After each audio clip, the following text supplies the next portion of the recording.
They say land doesn't bleed, but I've seen it burn. Smoke curls upward, caressing the dying glow of a barn engulfed by flames, crackling like bones breaking under pressure. Embers drift lazily through the twilight, settling like fiery seeds among broken fence posts and trampled vines. The echo of gunfire, sharp, ruthless, still rings in the distance, a bitter hymn to betrayal and greed. Shadows shift, wary eyes peering from behind splintered wood and scorched earth, knowing safety is an illusion shattered by ambition. Here, promises crumble to ashes. Trust dissolves at the barrel's end, and land, like love, can become the deadliest battleground. Tonight, someone chose fire over friendship, bullets over honor, turning quiet fields into a simmering war zone. And now, Ito, under a sky thick with smoke and whispered threats, the final battle for this earth begins. Laura Beckett peered through the dusty windshield at the sagging farmhouse before her, heart pounding from a mixture of relief and dread. She had driven half the night across sun-scorched highways, the trunk filled with haphazardly stuffed bags. It wasn't how she'd envisioned coming home, not that this place had ever felt like home, but the weathered sign reading Fremont Estate was like a time machine, catapulting her back 2 decades. Thick vines curled around broken fence posts, the last guardians of a once proud vineyard her grandmother ran with an iron will and a tender heart. Laura, in her earlier years, had roamed these rows, picking grapes alongside local workers, never imagining life would force her to return under such circumstances. Memories rippled through her, the crackle of leaves underfoot, the sweet tart scent of ripening fruit. Her grandmother's voice saying that real legacy came from loving the soil. But after high school, Laura had fled. She soared to success, becoming a renowned PR strategist in the world of high-end wine distribution. Everything changed. However, when her upcoming wedding to Marcus Langdon, heir to a global imports empire, devolved into a twisted corporate arrangement, instead of celebrating love, Laura realized she'd signed up to be part of an unholy marriage of convenience, structured around power moves and shareholder advantages. When the final straw arrived, suspicious documents hinting that Marcus aimed to seize her family's land, she did the one thing she never expected. She ran. Now, standing in front of the old farmhouse, Laura felt an unexpected rush of gratitude for these battered walls, for the layers of peeling paint that withstood wind and rain, telling her they had endured worse storms before. She set a trembling hand on the hood of her car, letting the engine's residual heat warm her palm. The plan was murky: keep her head low, fix up the property, figure out the legal tangles. She had no illusions about the challenge ahead. Carlton Estate, once a thriving vineyard with distribution deals around the country, was rumored to be under threat by developers. More than that, hidden dangers lurked in the form of sabotage. Her phone buzzed, a text from an unknown number. "We know where you are. We won't let you keep that land." The message was unsettling, but not surprising. She suspected Marcus's long reach. Shaking off a chill, Laura glanced at the parched yard. The vineyard's irrigation system had collapsed after years of neglect. She recalled neighbors mentioning a reliable local mechanic, someone named Jack Reynolds, who specialized not just in car engines, but also in rigs, pumps, and all sorts of contraptions. She decided to call him first thing tomorrow. Digging keys out of her pocket, she trudged to the porch, stepping over a toppled planter. The front door resisted for a moment before creaking inward, releasing a stale rush of air. The place smelled of dust and memories. Laura felt her throat constrict. She flicked on a flashlight and made her way through the main hall, overhead beams groaning as if to greet her. Pulling off a white sheet, she uncovered a small table. On it rested a single photograph: her grandmother, proud and smiling, holding a cluster of grapes. Even in the dim light, it seemed to speak, no matter what, this land can still give life if you fight for it. Laura inhaled slowly, closed her eyes, and allowed herself a moment's peace, aware that the fight was only beginning. The next morning, Jack Reynolds was elbow deep in the engine of a battered Ford pickup when his phone buzzed. He paused, wiped his hands on an old rag, and squinted at the screen. Unknown number. Possibly another spam call. He thought, but something nudged him to answer.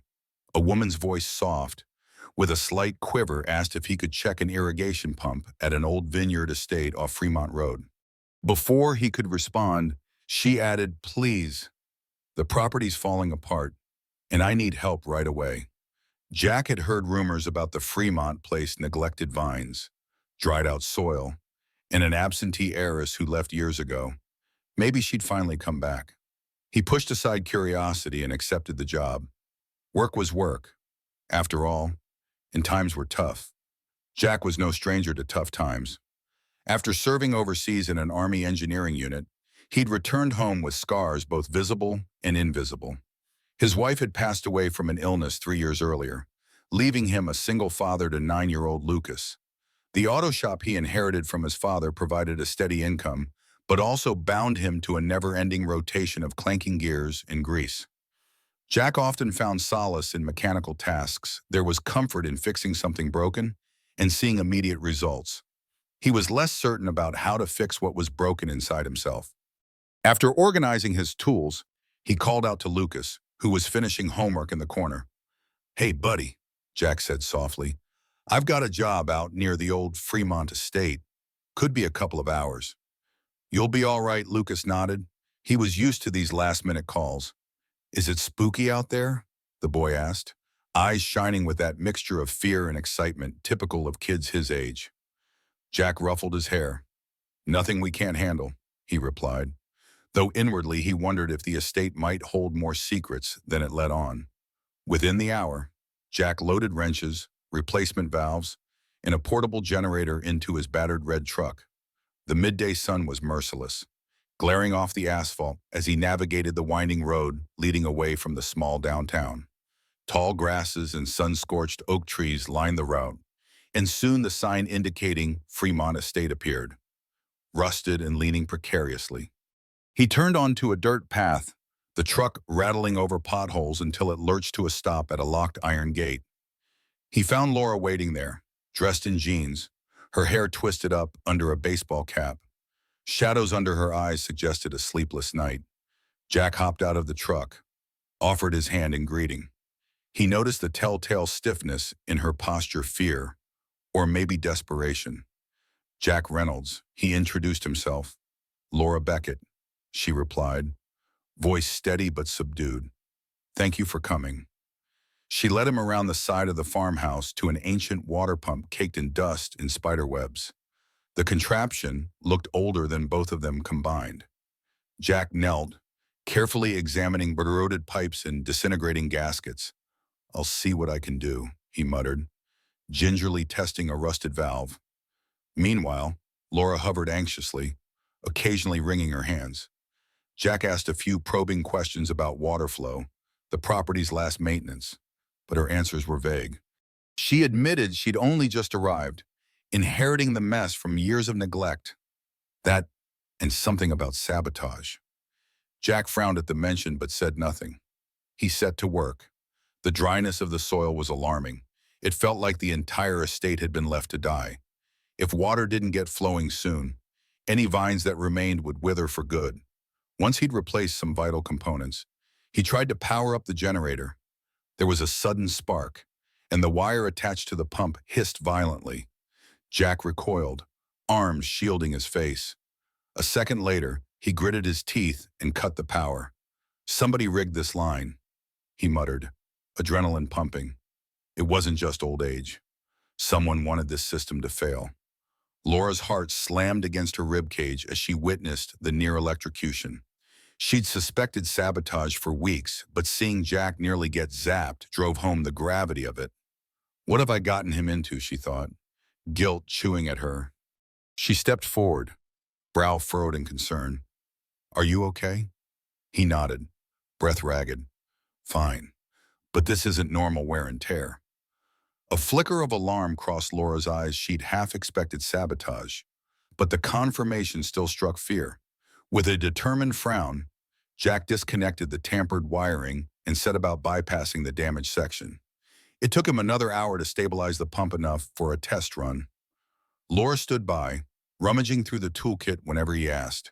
He quietly appreciated that she didn't shy away from dirt or rust. despite her polished demeanor. She might be from big city success, but she seemed willing to learn the gritty details here.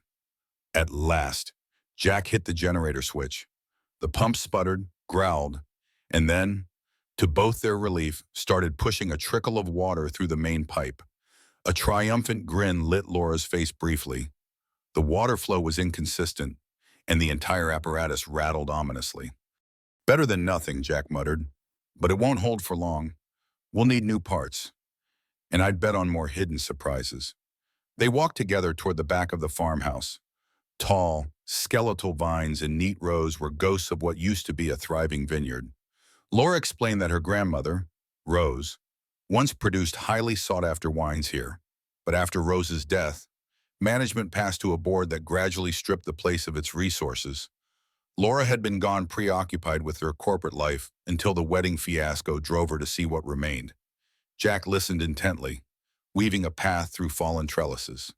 He asked about her fiancé, about the rumors of a high-profile wedding that collapsed without warning. Laura flushed slightly but confessed the engagement to Marcus Langdon was more of a business merger than true love, and that she discovered suspicious moves aimed at controlling her inheritance. In fact, she suspected Marcus might be behind the sabotage. Jack paused at a row of vines that still bore shriveled fruit. So he wants the land, he asked. Laura nodded. Wants to develop it or flip it for a large resort complex. I think. There are also some mineral rights in these hills. That's why he's been so persistent. She glanced around. And I want to revive it, not watch it get turned into a playground for the wealthy. Their conversation was interrupted by the crunch of tires on gravel. Jack felt a prickle at the back of his neck. A sleek black SUV rolled up near the farmhouse. The tinted window slid down, revealing a stern-faced man in a dark suit. He locked eyes with Laura for a moment before flicking his gaze to Jack. Without a word, the man snapped a quick photo using his phone, then peeled away. Wheels kicking dust. Apprehension coiled in Jack's stomach. Friend of yours, he asked tersely. Laura's voice trembled. He's one of Marcus's people, or maybe from the realty group. They've been following me since I got here. She folded her arms, looking smaller. I'm sorry if this puts you at risk. Jack exhaled, surveying the sun-bleached vineyard and the battered pump behind them. Part of him wanted to walk away. He had a son to protect. But another part of him, the part that once believed in standing up for what was right, refused to back down. Let's see this through, he said, and there was steel in his voice. Laura gave him a grateful, yet worried, nod. That evening, Jack returned home feeling heavier than usual. His modest house stood at the edge of Calverton, complete with an old oak tree in the front yard where Lucas liked to climb. A single porch light illuminated the driveway. Pushing open the front door, Jack found his son sprawled on the living room rug with colored pencils and a half-finished sketch of, by the looks of it, some farmland scene. Hey, Dad, Lucas greeted, glancing up. How was work? Jack took off his boots, noticing how worn they'd become. Long day, buddy. Had to fix more than just an engine. He sat on the couch with a sigh, gaze drifting to the paper in Lucas's hands. What are you drawing? Lucas held it up proudly, a barn, some vines, and a tractor, school project about local agriculture. He explained. My teacher says there's a big vineyard out near Fremont Road that used to be famous. Ever heard of it? The question pricked at Jack. If only you knew I was just there, he thought. But he nodded. I might have visited it once or twice, back when your grandpa was still alive. It wasn't a total lie. Jack's father had done occasional work for the Fremont estate years ago. He ruffled Lucas's hair. The boy had his mother's bright eyes, an unquenchable curiosity that Jack hoped never to smother. Time for bed soon, he said gently. Lucas pouted but obeyed, packing up his pencils. As Jack tucked him in, the child asked, Dad, do we have to move again? The question came out of nowhere, laced with hidden worry. Jack felt his chest tighten. Move, no. Why, Lucas shrugged. Sometimes you seem upset, like we might have to leave. Jack's throat constricted. Since losing his wife, stability had become paramount, but the bills sometimes loomed too high, and Jack had considered relocating for better pay. He managed a reassuring smile for Lucas's sake. "Don't worry, we're okay for now." The boy nodded, eyes half closed. Jack flicked off the light, leaving the small bedside lamps glow. Back in the living room, Jack mulled over the day. Sabotage machinery, ominous visitors, a woman desperate to save her inherited land. He felt a pull, a sense of duty. He also felt the creeping edge of fear. Should he walk away before his life got entangled in big corporate schemes, he had Lucas to protect, after all. But something about Laura's vulnerability and her courage made him want to stand with her. Maybe it was the soldier in him, or maybe it was something deeper. He decided to do some research on the estate and on Marcus Langdon. Booting up an old laptop, he combed through local property records, old newspaper clippings, anything that might shed light on the history. One article mentioned rumored attempts to buy up farmland along the valley for a massive development project. Another alluded to contaminated water supplies used as leverage to force landowners to sell. The name Beckett surfaced repeatedly in the older stories, praising Rose Beckett's philanthropic efforts, jobs for at-risk teens, local scholarships, community harvest days. Jack leaned back, eyes stinging from the screen's glow. If Laura's grandmother had been such a force for good, perhaps the estate deserved a second chance. He powered down the laptop, exhaustion rolling over him like a tide. Still, he couldn't shake the feeling that danger hovered, unseen just beyond the threshold of her farmhouse. He resolved that if he was going to help, he'd do it right, but that meant bracing for whatever retaliation might come. Morning found Laura perched on the farmhouse's creaking porch, a steaming mug of coffee in hand. The vines stretched out before her, rows upon rows of wilted possibility. She could almost hear her grandmother's voice urging her to step into the fields, to roll up her sleeves. But first, she needed to check the damage to the pump and see if Jack would return after yesterday's scare. With no other vehicles in sight, she ventured out alone, passing an old tool shed. The door hung off its hinges, revealing a dusty interior. She rummaged around, unearthing cracked buckets, rusted shears, a coil of rope. In the corner, propped against the wall, lay a heavy wooden sign that read Fremont Estate Winery. She brushed off spider webs and could still make out the faint, hand-painted letters. Nostalgia washed over her. This place had spirit once. Lost in thought, she almost didn't hear the distant rumble of an engine. Stepping outside, she squinted down the driveway. The battered red truck reappeared, kicking up a haze of dust. Relief softened her shoulders. He came back. Jack hopped out, nodding curtly. "Morning, Ja," he said, holding up a small box of brand-new valves and wiring. "Figured we might make the pump safer." Laura offered a grateful smile. "Thank you. I wasn't sure you'd still want to help." Her voice carried a note of vulnerability. Jack shrugged. "Part of me thought I should walk away, but I got a feeling you need someone who knows how to handle sabotage."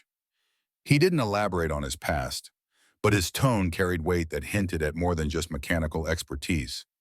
They descended into the bowels of the property, following the main water line. Jack explained that if someone had tampered with the wiring, there might also be structural issues elsewhere: cut hoses, hidden traps. Sure enough, they soon stumbled upon a newly dug pit near the upper orchard, covered haphazardly with fallen branches, potentially a hazard for tractors. Laura's stomach turned. How did they get in? The gate was locked last night. Could have slipped in from the ridge behind the property.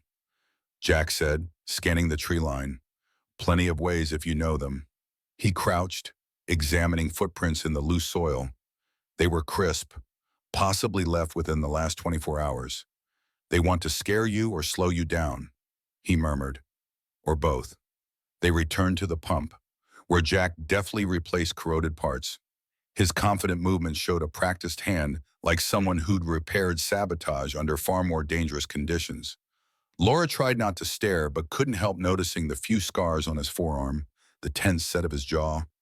In turn, he noted her attempts to stifle fear while she handed him tools. She was determined. That much was certain. When the job was done, Water finally surged through the pipes at a steadier rate. Grinning, Jack turned to Laura, who let out a breath she hadn't realized she'd been holding. "We might have a shot at saving these vines," she said. Before either could celebrate further, a sudden crack echoed from the orchard like a gunshot.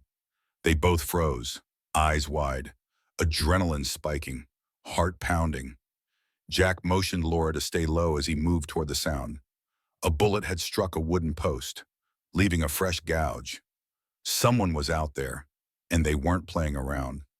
He signaled for Laura to retreat toward the farmhouse, stepping in front of her protectively. Anxiety coiled in her chest. This was no longer just industrial sabotage. It was violence.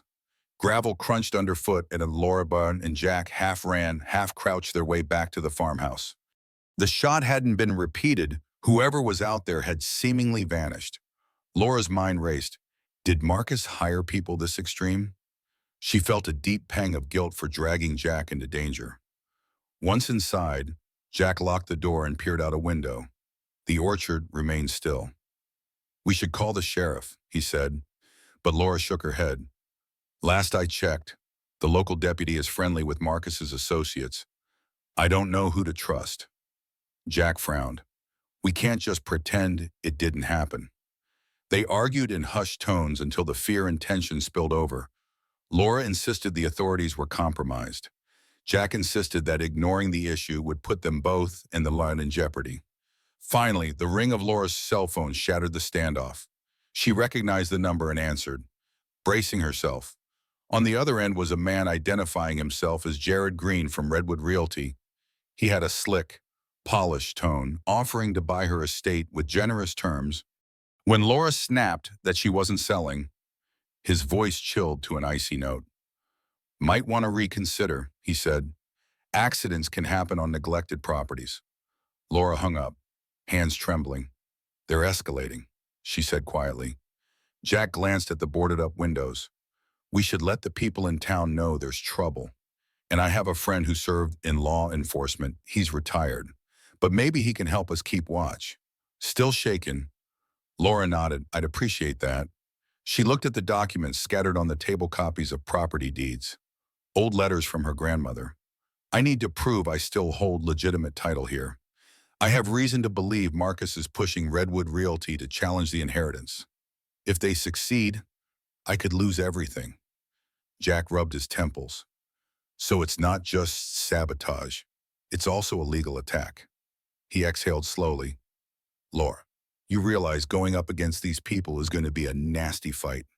He couldn't help but think of Lucas, how every step deeper into this conflict endangered them both. But walking away felt impossible now. Lucas, the thought struck him. "Listen, I've got a 9-year-old at home. I need to keep him safe too." Laura's face softened. "I won't blame you if you leave," she said earnestly. "I understand your first priority is your son." Silence hung between them for a moment. Finally, Jack shook his head, as if wrestling with an inner demon. "I'll help," he said quietly. "But we do this smart. No running blindly into trouble." They spent the next hour crafting a rough plan. Step 1, fortify the farmhouse. Step 2, gather evidence of tampering. Step 3, quietly reach out to neighbors who might still care about the Beckett legacy. Meanwhile, Redwood Realty was likely ramping up its intimidation tactics. The orchard gunshot was proof enough. When they finally emerged from the farmhouse, the sun was dipping behind distant hills, painting the sky in swaths of orange and purple. The vineyard looked almost serene in the twilight, a stark contrast to the violence that had nearly unfolded. "We should check the orchard for any clues," Jack murmured. Laura swallowed hard but nodded. Armed with a flashlight, they ventured back out, hearts pounding. They found the bullet lodged in a post, as well as footprints leading toward the ridge. Nightfall came swiftly, crickets chorused, and the orchard's trees cast eerie shadows. Laura forced her breathing to steady. If she was to reclaim this estate, she'd have to face threats far beyond failing vines. Standing next to Jack, she felt a strange mix of fear and reassurance. Fear at the unknown forces conspiring against her. Reassurance that she wasn't alone. 2 days later, The orchard gunshot had become a rumor swirling through Calverton. A handful of locals whispered about mass trespassers, black SUVs, and the Beckett woman returning to resurrect the old estate. Others shrugged it off as an overblown story or a publicity stunt. Laura stayed mostly behind the farmhouse's locked gates, meticulously documenting every sign of tampering. She found severed hoses, half-buried spikes near tractor paths, and the bullets still lodged in the orchard post. Jack had introduced her to Greg Martin, a retired sheriff's deputy who'd served in a neighboring county. Greg was broad-shouldered and methodical, wearing a permanent scowl that belied a protective heart. After a cursory walkthrough, he confirmed what they suspected: someone with time and knowledge was deliberately trying to sabotage the property. These pitfalls are placed in strategic spots, likely to damage vehicles or injure workers. Definitely not random teenagers messing around, Greg observed. Meanwhile, Redwood Realty escalated their pressure. A letter arrived by courier, threatening legal action if Laura didn't consent to a fair market sale. She tossed it aside with a scoff. Their definition of fair market is a fraction of its worth. She told Jack they just want to flip it into a resort, to mount a proper defense. Laura dug into the estate's archives, which were boxed up in the dusty attic. She emerged one afternoon triumphantly waving a manila folder. Inside were old survey maps, her grandmother's personal notes, and most crucially, a second will that explicitly left the vineyard to Laura with conditions for community benefit. If these are validated in court, Laura explained, it not only cements my right to keep the land, but also prevents commercial development without local approval. Jack studied the dated signatures and official stamps. You'll need a good lawyer, he noted. Laura grimaced. My old legal team was on Marcus's payroll, so that's out. She toyed with the idea of hiring an out-of-town attorney but worried about costs. I might have to sell off something just to pay for it, she admitted ruefully, but I won't let them win easily. That evening, Greg Martin helped install motion sensor lights and simple alarms around key points. Jack brought Lucas along to help, and the boy, wide-eyed and curious, asked a million questions. Laura found herself smiling at his unfiltered excitement. Even amidst the stress, she offered him a small job, maybe clearing twigs or stacking tools if he wanted to earn a bit of pocket money. Lucas beamed at the prospect. Shortly before sundown, the group shared a humble meal on the farmhouse porch: sandwiches, lemonade, and a few jokes about the orchard's resident ghosts. For a brief moment, normalcy flickered in the battered estate. Greg told an old story from his deputy days. Lucas laughed. Even Laura felt a weight lift from her shoulders. As the warm light of dusk settled, she realized it was the first time she had felt a sense of camaraderie here, like the place was alive again, if only in small steps. Yet the threats continued to loom. Twice, Greg spotted a black SUV prowling the far side of the property. Each time, it disappeared before he could confront it. Redwood Realty's letters grew more aggressive, referencing consequences for non-compliance. And still, the orchard bullet remained lodged in that wooden post, a silent reminder of how far these people might go. The fight was intensifying, but so was their resolve. And unbeknownst to them all, the next twist in the saga lurked just over the horizon, waiting to shatter any illusion of control they believed they held. Late one afternoon, the old irrigation pump chugged to a halt again, sending Laura into a fresh wave of panic. With dryness creeping through the vines, she grabbed her phone to call Jack. He was in the middle of picking Lucas up from school but promised to come as soon as he could. Meanwhile, Laura paced, heart in her throat. If the sabotage had returned or the machine failed again, it could spell doom for the fragile vineyard. Unable to wait, she trudged down to the pump house alone. The entire structure was faintly humming, but no water flowed. Laura opened the fuse box to find wires cut cleanly, as though by wire cutters. Her pulse hammered. The orchard bullet had been frightening, but this was direct sabotage. She cursed under her breath. Recalling some of Jack's makeshift repairs, she attempted to reconnect a few leads, but electrical sparks made her jump back. She pressed a hand against the wooden frame, feeling sudden anger override her fear. She realized the adversary wasn't just Redwood Realty or Marcus.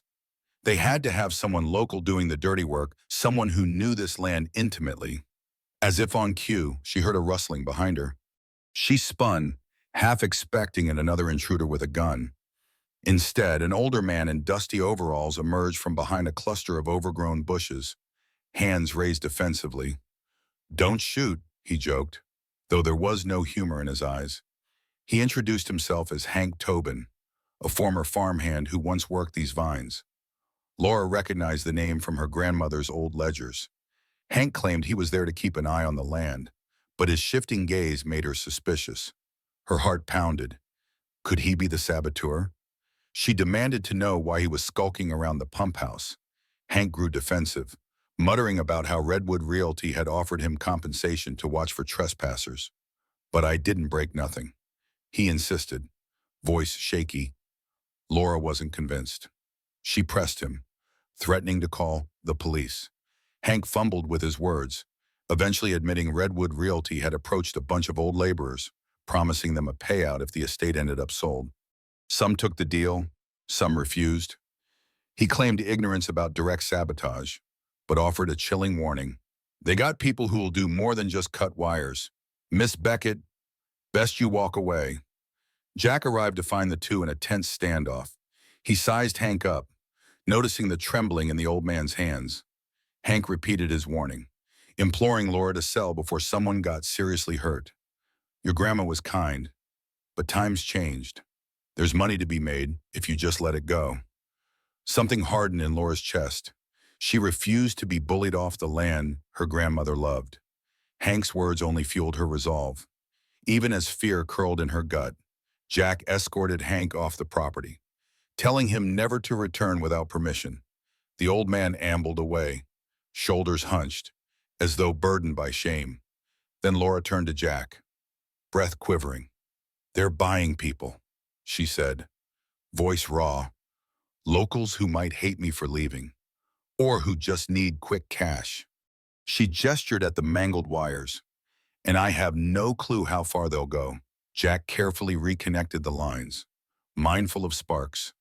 Once the pump was operational again, he quietly placed a hand on Laura's shoulder, offering what little comfort he could. "We keep going," he said, though inwardly he wondered if they were out of their depth. With sabotage intensifying, a direct confrontation seemed inevitable. Over the next week, rumors spread like wildfire that Redwood Realty was planning a land acquisition sweep. Several smaller farms in the surrounding valley were rumored to be up for sale, pressured by threats of foreclosure or sabotage. The tension in Calverton grew palpable. Townsfolk debated in hushed tones whether it was better to accept a payout or risk confrontation. Laura began to see the bigger picture. Redwood Realty wasn't just after her vineyard. They aimed to control the entire valley. The orchard bullet and cut wires were part of a broader campaign to sow fear. If Redwood couldn't buy her out, they'd push her to break. She also learned Marcus Langdon was rumored to be investing heavily in Redwood's parent company, fueling speculation that he was the puppet master behind it all, desperate to rally local support. Laura convinced Jack to attend a town council meeting with him. The old community hall was an aging building that smelled of musty upholstery and potluck dinners.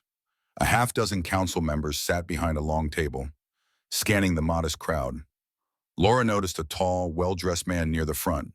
Arms folded, he had the slick confidence of a corporate envoy. Jared Green, Redwood Realty's representative. No doubt, standing at the podium, Laura took a breath before addressing the council. She spoke of her grandmother's legacy, the vineyard's potential revival, and the suspicious activities plaguing her land. Her voice trembled but gained conviction as she described the sabotage and intimidation. Her aim was to request formal oversight, an independent investigation, or at least a public statement condemning such tactics. Green interrupted at several points, leveling a polished smile as he contested her claims. He flaunted Redwood's commitment to ethical development and dismissed talk of sabotage as hearsay. Council members exchanged glances, uncertain whom to believe. Then Jack took the microphone. He had no love for public speaking, but the soldier in him insisted on clarity. He detailed the cut wires, the orchard bullet, and the footprints. His steady tone seemed to resonate. Even a couple of council members looked disturbed by his account. But when the debate ended, the council only promised to take the matter under advisement. No immediate action, no condemnation of Redwood. Green smirked as he exited, leaning in to whisper something to Laura, a quiet, venomous remark. All you're doing is delaying the inevitable. I hope you're ready for the consequences. She stared at him, fists clenched. After the meeting, a few locals approached Laura with sympathy, recalling the days when Rose Beckett hosted community harvests. Others, however, maintained a cautious distance, as though the Redwood conflict was too big, too risky. One older woman apologized softly. We just can't afford to stand up to them. My granddaughter's got medical bills. Laura left the hall feeling both buoyed and defeated. At least the sabotage was now public knowledge. But Redwood had effectively sowed fear in the community. Jack walked beside her in silence until they reached the truck. Only then did he speak. We'll find another way, he said. His voice held a confidence she envied. She nodded, swallowing back tears. She refused to show weakness now. Yet that night, as she tried to sleep in the lonely farmhouse, images of Redwood's manipulations haunted her. In the darkness, she wondered if she was strong enough to do what her grandmother had done: stand firm, sow hope, and fight for the land. She told herself the sabotage, the orchard bullet, the ominous phone calls were mere intimidation. Still, the next storm of conflict loomed larger than ever. It was nearly midnight when Laura heard the sound of broken glass. She bolted upright in bed, heart hammering. A moment later, the faint odor of smoke reached her nostrils. She scrambled out of the covers, grabbed her phone, and raced downstairs. Moonlight spilled through a shattered window in the living room. The flicker of orange light outside turned her blood to ice. Something was burning. She flung open the front door to find the storage barn, a small wooden structure about 50 yards from the house, engulfed in flames. The fire crackled and spat, climbing the dry wooden boards hungrily. Laura coughed as smoke wafted her way. Fear pounded in her veins. The barn contained decades of records, old barrels, possibly even leftover chemicals. If the fire spread to the main house, the entire vineyard would be lost. She called 911, then sprinted toward the garden hose. A burst of adrenaline made her fumble with the tap before water finally gushed. She aimed the weak stream at the blaze, but it was nearly futile. The barn's door collapsed inward, spewing sparks into the night sky. Darkness pulsed around her, illuminated only by raging firelight. Moments later, headlights cut through the orchard lane. Jack's truck skidded to a stop. He leaped out, clad in jeans and a hastily thrown-on t-shirt, while Lucas peered anxiously from the passenger seat. "Stay here," Buddy Jack yelled before rushing to Laura's side. Together, they fought the flames with hoses and buckets, well aware the barn might be beyond saving. The volunteer fire brigade arrived next, sirens wailing. In a rush of activity, they deployed hoses with stronger pressure. Jack and Laura were ushered back, panting, soot smudging their faces. Fear clutched Laura's heart. Whoever had done this had crossed a line from intimidation to outright arson. A half hour later, the blaze was mostly contained. Smoke billowed in thick clouds. Laura clung to Jack's arm, trembling. Through the swirling fumes, they glimpsed a figure standing on the far side of the property, illuminated by emergency lights. The person wore a hooded jacket and appeared to watch for a few seconds before slipping into the darkness. Greg Martin arrived just as the fire chief declared the barn a total loss. Ashen-faced, Laura explained the repeated sabotage. Greg scowled, eyeing the footprints near the orchard. "We might find boot prints that match the orchard suspect," he muttered grimly. He cast a sidelong glance at the swirling lights of the single deputy's cruiser. "I'll push for a real investigation. But we both know Redwood's got friends in high places." Lucas, trembling but curious, sidled up to them. Jack crouched down, placing a hand on his son's shoulder. "We're safe," he whispered, though the boy's wide eyes said otherwise. Laura swallowed a lump in her throat, recognizing the cost this was exacting on everyone around her. She offered a shaky smile to Lucas. "Thank you for staying brave," she managed to say. though inside she was a whirlwind of fear and guilt. When the deputy approached to file a report, his questions were perfunctory, almost dismissive. Any sign of forced entry? Got a description of the suspect, he asked. Laura recounted glimpses of a hooded figure, while Jack described the vandalism patterns. The deputy's non-committal grunts only deepened their frustration. It felt like Redwood's influence shadowed every corner of law enforcement. By the time the last fire truck rolled away, dawn was creeping over the horizon. The barn was a charred skeleton. Laura's eyes welled with tears as she realized how much history had been lost. Ledgers, diaries, wine labels, all part of her grandmother's legacy.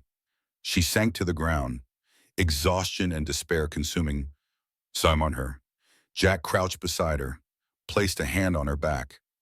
"We'll rebuild," he said softly, though his voice wavered with equal parts anger and uncertainty. The barn fire lit a fuse of concern among a small but growing faction of townspeople. Word spread quickly that someone was targeting Laura Beckett's property, igniting whispers about Redwood Realty's involvement. A few recalled the orchard bullet story, the sabotage to the irrigation pump, and the confrontation at the town council meeting. Despite Redwood's attempts to paint Laura as a reckless heiress, more locals began to question the real motives behind these attacks. However, Redwood Realty doubled down. A polished letter arrived at the local newspaper, Calverton Gazette, dismissing the barn fire as an unfortunate accident stemming from the property's state of disrepair. They offered to alleviate the community's concerns by acquiring the estate and ensuring professional development under stringent safety standards. It was a masterclass in PR spin one that only fueled Laura's resolve to expose them. She was physically exhausted from nights spent sleepless and days spent trying to salvage what remained. Greg Martin returned to the farm with a camera, documenting footprints, scorched debris, and any evidence of forced entry. He promised to compile a file that might stand up in court, or at least in public opinion, should Redwood attempt to shift blame. Meanwhile, Jack took on extra tasks, repairing the farmhouse's broken window, checking the orchard for new booby traps, and using his mechanical skills to keep the battered pump from dying. Lucas sometimes tagged along after school, quietly handing nails to Jack or picking up littered fragments from the burnt barn. His presence reminded Laura of simpler times before corporate takeovers and legal battles. She appreciated his wide-eyed innocence, the way he viewed each day as a new chance to learn or help, in small but significant ways. The child's optimism buoyed her spirits. Yet the vineyard still struggled. The patchwork irrigation system barely sustained the vines in the face of a scorching summer sun. While a few leaves showed timid signs of life, large sections remained stunted. Laura felt the urgency if these vines didn't get stable water and care soon. The entire season's potential harvest would be lost. But resources were limited, and Redwood's sabotage devoured time, money, and morale. One afternoon, as Laura studied the old survey maps in her grandmother's office, a realization struck. Portions of the estate extended beyond the main vineyard into the hills, where a natural spring once flowed. If she could redirect that spring or at least tap into it, they could supplement irrigation without relying solely on the aging pump system. She called Jack, excitement tinged with desperation. "We can't keep chasing sabotage. We have to adapt," she said. "I think the old spring might be our best bet." Jack agreed to explore the overgrown paths leading uphill. "I'll bring some equipment, see if the water's still running under the brush," he replied. Greg tagged along for security, armed with a hunting rifle just in case the saboteur lurked in the woods. The trek was arduous, brambles snagging pant legs, gnats buzzing relentlessly. Laura struggled to keep pace, but determination fueled her steps. If the spring was still viable, it could be a game changer. Up the slope, they found traces of an old path, lined with neglected stone markers. The faint rush of running water grew louder, culminating in a modest cascade where the spring trickled from rocky outcroppings. Laura knelt beside it, touching the cool water in wonder. For a moment, hope swelled within her. Maybe her grandmother had intended for this spring to be the estate's hidden lifeline. But as Jack began measuring flow, Greg stood watch, scanning the tree line. The threat of Redwood's interference remained a constant weight on their shoulders. Sweat dripped down Jack's temples as he pounded a makeshift stake into the rocky ground near the spring. He had a rough plan to divert some of the natural flow through a series of PVC pipes that would feed into the vineyard's distribution channels. It wouldn't be simple, there were technical hurdles, plus Redwood's sabotage to consider, but it might keep the vines alive. Laura stood nearby, eyes gleaming with a mix of hope and apprehension. Greg kept guard, rifle resting on his shoulder. The forest around them felt unnaturally quiet, as though holding its breath. "We should hurry," he muttered under his breath. Got a bad feeling.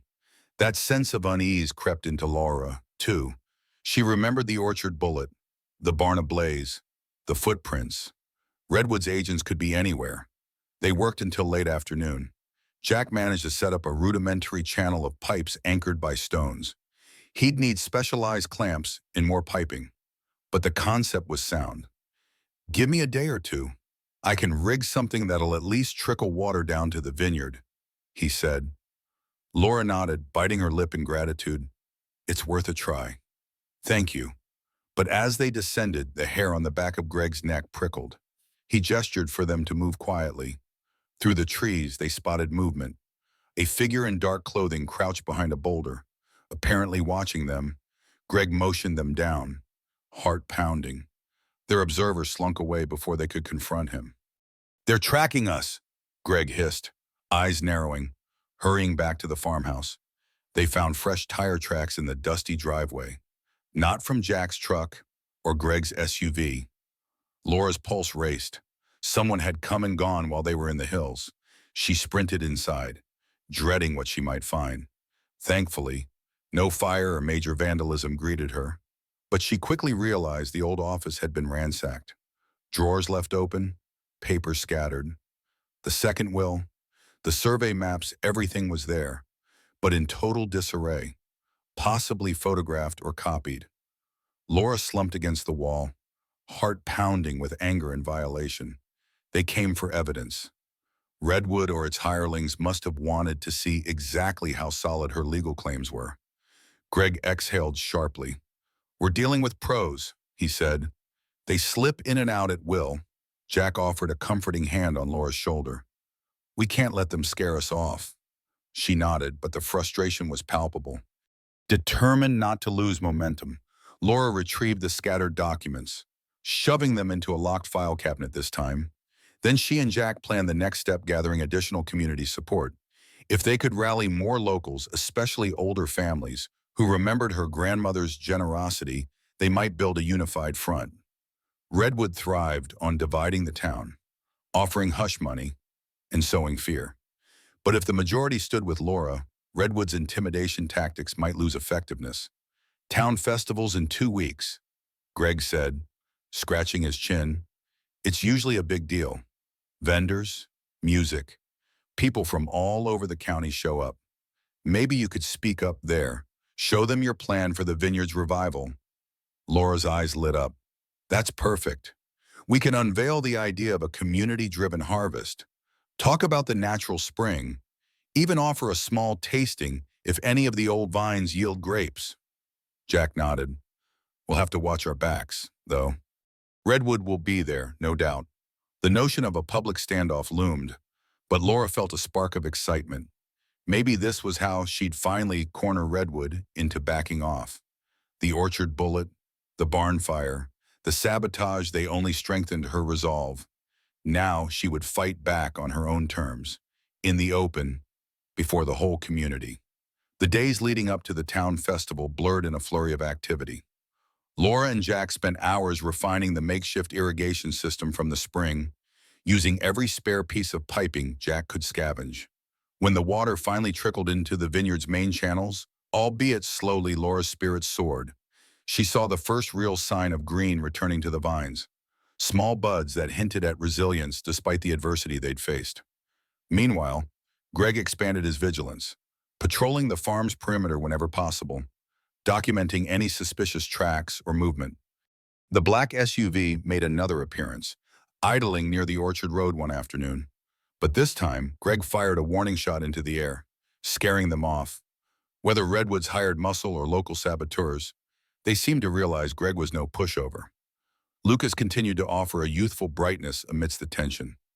He asked countless questions about wine, grapes, and whether they could make grape juice too. Sometimes he sketched the vines, including little cartoons of his dad and Laura battling evil bulldozers. His innocent version of events brought a rare smile to their faces. As the festival approached, Laura compiled notes and old photographs, hoping to remind residents of the estate's former glory. She discovered a trove of images of her grandmother, Rose Beckett, hosting harvest fairs and awarding scholarships to local teens who worked the fields. She wanted to transform these mementos into a mini exhibit at her festival booth. Her aim was to show that this land had once nurtured a community, and it could do so again if Redwood didn't tear it apart. Jack was busy preparing mechanical diagrams for a more permanent water system. He'd drawn up sketches of how to reroute the spring flow effectively. If you show them we've got a real plan, they might believe it can survive. He told Laura, Redwood keeps saying the estate is beyond repair. Let's prove them wrong. On the eve of the festival, tension roiled in Laura's stomach. She recalled the orchard ball and the barn fire and all the sabotage, wondering if Redwood planned a disruptive stunt. Her phone buzzed late at night, a text from an unknown number. We'll be at the festival. Make the right choice before it's too late. Fear prickled along her spine, but she refused to reply. Instead, she saved the message as further evidence of harassment. The next morning, the sunlight was warm and inviting, as if nature itself willed them to succeed. Laura, Jack, Greg, and Lucas loaded up the truck with display boards, photographs, a few vine cuttings in pots to show new growth, and a binder of legal documents.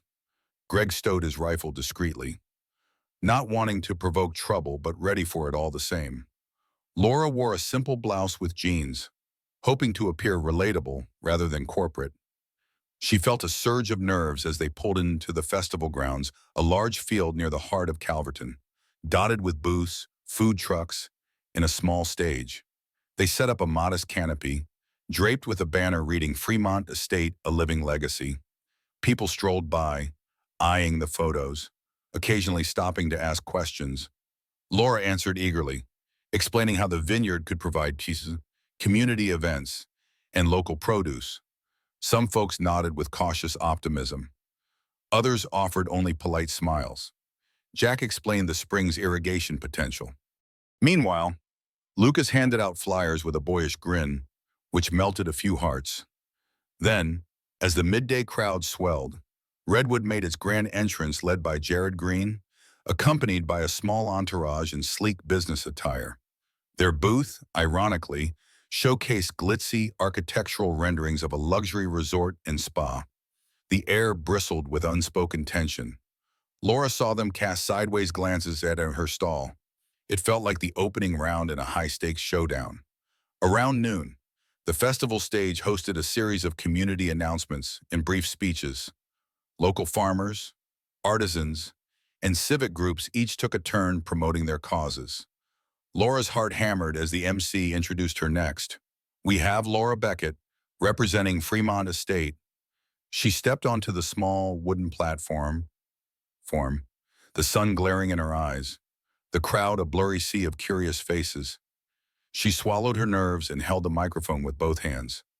Good afternoon, everyone, she began, voice trembling slightly. I know many of you remember my grandmother, Rose Beckett, who ran Fremont Estate years ago.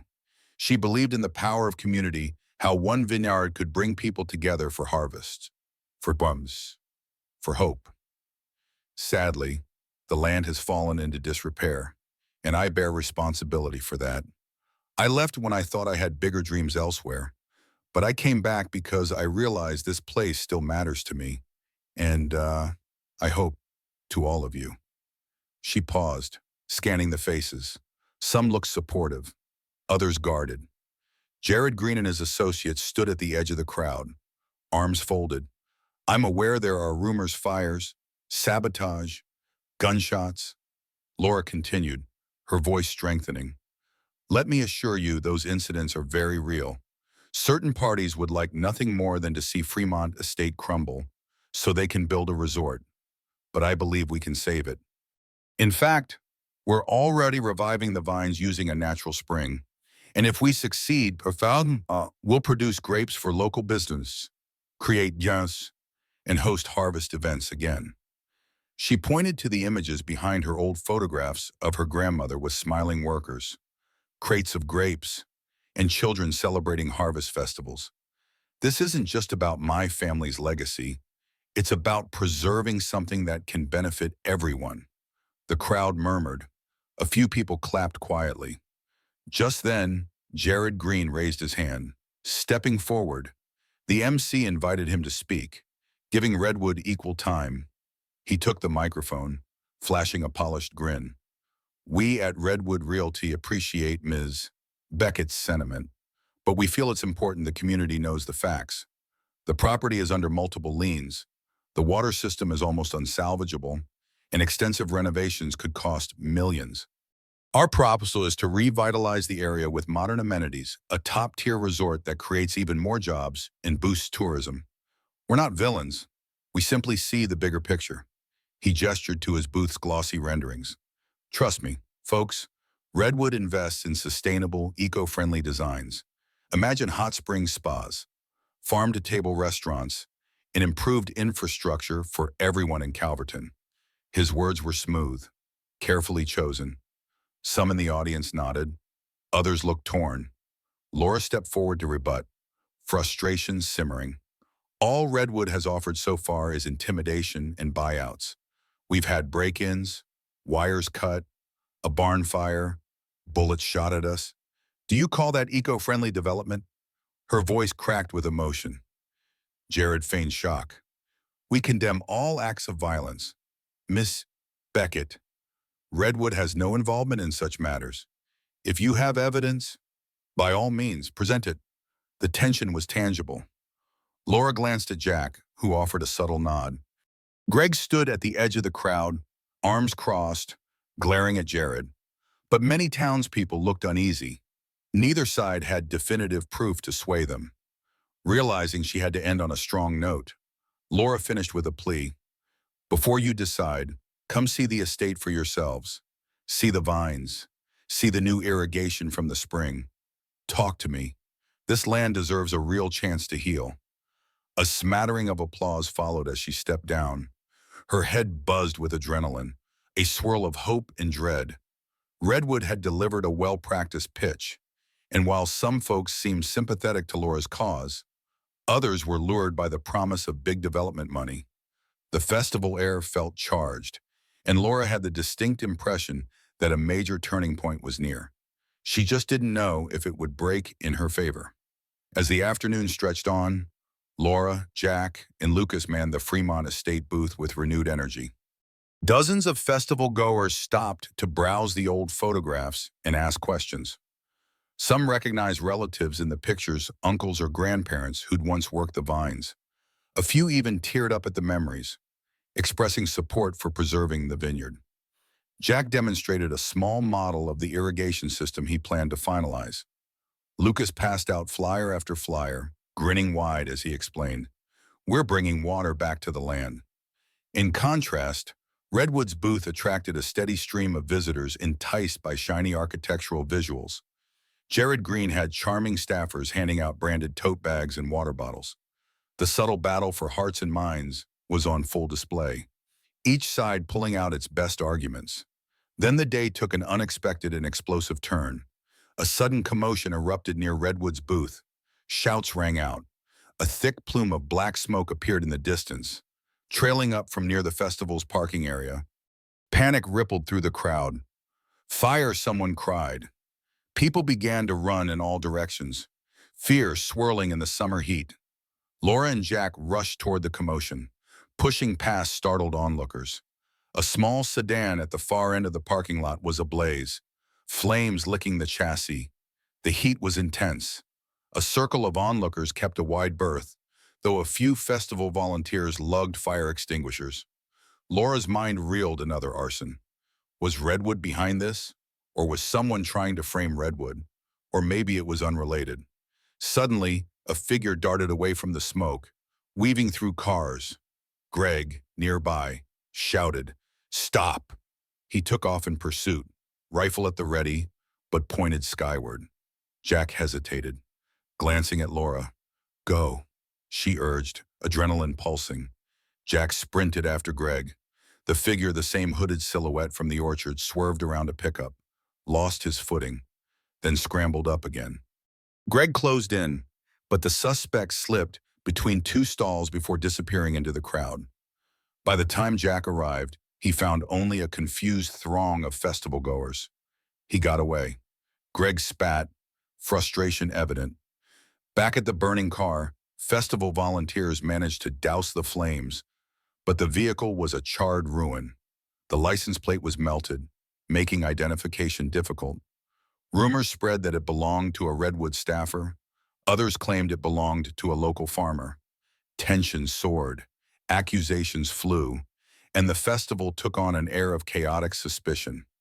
Redwood representatives quickly distanced themselves, claiming they knew nothing.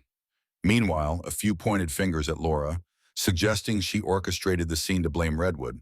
Police arrived, lights flashing, and tried to restore order. They cordoned off the burned car and took statements. Though confusion reigned, Laura stood beside Jack, chest tight with dread. Another violent act, more suspicion, more division. She scanned the crowd, spotting Jared Green observing from afar, face unreadable. By dusk, the festival was effectively over, overshadowed by the car fire. People packed up booths early, leaving behind an uneasy hush across the grounds. Laura felt the day had been stolen from her grasp, the momentum of her speech lost amid fear and chaos. As they loaded their booth materials into Jack's truck, she wondered if Redwood had orchestrated the fire to overshadow her positive message, or if a rogue saboteur had escalated things on their own. Either way, the community was on edge. Driving back to the farmhouse, the setting sun bathed the sky in crimson. The vineyard lay silent, as though bracing itself for the next blow. Laura stared out the window, anxiety knotting her stomach. She had tried so hard to demonstrate hope, but Redwood's shadow, whatever its form, kept swallowing her efforts. Inside, she burned with anger and a sense of injustice. She vowed that no matter what came next, she wouldn't back down. The land deserved better, and so did she. Smoke still clung to Laura's clothes the following morning, a faint reminder of the burning sedan at the festival. She awoke to the dull ache of too little sleep, replaying every detail of the previous day in her mind. Had Redwood orchestrated the fire to distract the crowd from her speech, or was a rogue saboteur pushing both sides to the brink? The question had no easy answer. What she did know was that her plan to unify the community had suffered a brutal setback. Over a hurried breakfast instant, coffee, and a piece of leftover toast, Laura scrolled through local social media on her phone. Opinions about the festival incident were sharply divided. Some posts accused her of staging the fire for sympathy. Others pointed the finger squarely at Redwood, calling them a corporate menace. More ominous were the comments from locals too frightened to take a stand, lamenting that bigger forces were at play. Shortly after, Greg Martin arrived, eyes bloodshot. He'd been up half the night patrolling the orchard, certain that whoever set the car ablaze might attempt a follow-up. "I heard rumors that Redwood reps are meeting with local landowners this week," he said, sipping coffee from a thermos. "They're pressuring folks to sell fast, using the festival chaos to stoke fear. They claim unrest is bad for everyone's safety." Laura felt her stomach twist. The more Redwood pushed fear, the more leverage they had. "We can't let them succeed in cornering the entire valley," she muttered. "Once they own the land around us, it's game over." Greg gave her a solemn nod, looking as though he carried a weight too heavy for one person. They soon heard Jack's pickup rattling up the driveway. Lucas hopped out first, carrying a small bundle of flyers. "Dad printed these," he announced proudly, handing them to Laura. They were simple leaflets inviting the community to an open vineyard day at Fremont Estate the following weekend. "We figure if folks see the progress for themselves, Redwood's scare tactics might lose some effect," Jack explained. Stepping closer, "You said they should come visit, so let's make it official." Laura flipped through the pages, touched by the boy's enthusiasm. "Thanks, Lucas," she said, letting a small smile cross her weary face. But a tremor of anxiety flickered in her eyes. "We'll need security," Greg murmured, tucking his thermos under his arm. "Open invitation could also mean open season for whoever's sabotaging us." Jack agreed. "I might have to call in a favor from a buddy who runs a private security outfit. Nothing flashy, just a couple sets of extra eyes." Laura hesitated. Paying for security would dig further into her limited funds. Yet she saw little choice. "All right," she conceded. "If it keeps people safe." They brainstormed the day's agenda: short walking tours to showcase the revived vines, a small demonstration of the new spring-fed irrigation system, and a casual Q&A on the farmhouse porch. Laura hoped giving townspeople a tangible sense of the vineyard's rebirth would rekindle the old community spirit that once surrounded her grandmother's harvests. Redwood might have money and political sway, but they lacked one critical asset: genuine local attachment to the land. Still, none of them could deny the simmering tension. The orchard bullet, the barn fire, and now the festival's car blaze were stepping stones of escalation. A confrontation felt inevitable. Only time would tell, whether it arrived in the form of legal action, another act of violence, or something neither side anticipated. Over the next few days, Lucas diligently distributed flyers around Calverton, at the grocery store bulletin board, the local library, even a popular diner near the highway. It stirred mild interest. A handful of residents expressed curiosity. A few old-timers mumbled that they missed Rose Beckett's harvest feasts, and some local youths, bored by small-town life, seemed intrigued by the possibility of free snacks. Meanwhile, Laura busied herself with finalizing the last crucial piece of evidence she hoped would protect the estate, her grandmother's second will. She arranged a private meeting with a semi-retired lawyer named Rita Delgado, who had once worked on Rose Beckett's legal team.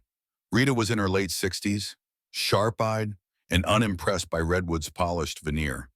Still, she warned Laura that a well-funded team of corporate attorneys could tie her up in court for years. "They'll dig into every technicality. Chain of title, environmental regulations, local zoning laws," Rita said, tapping her desk with a manicured nail. "Unless you have a rock-solid case and public support, Redwood can whittle you down. But this will," she gently lifted the old document from its envelope, "could be your best shot if the signatures hold up to scrutiny." Rose's language is quite specific about local stewardship, encouraged but still uneasy. Laura took the document back to the farmhouse and stored it in a fireproof safe hidden in the attic. She couldn't erase the memory of Redwood's goons breaking in days earlier. If they realized how powerful this document might be, they'd likely come after it again.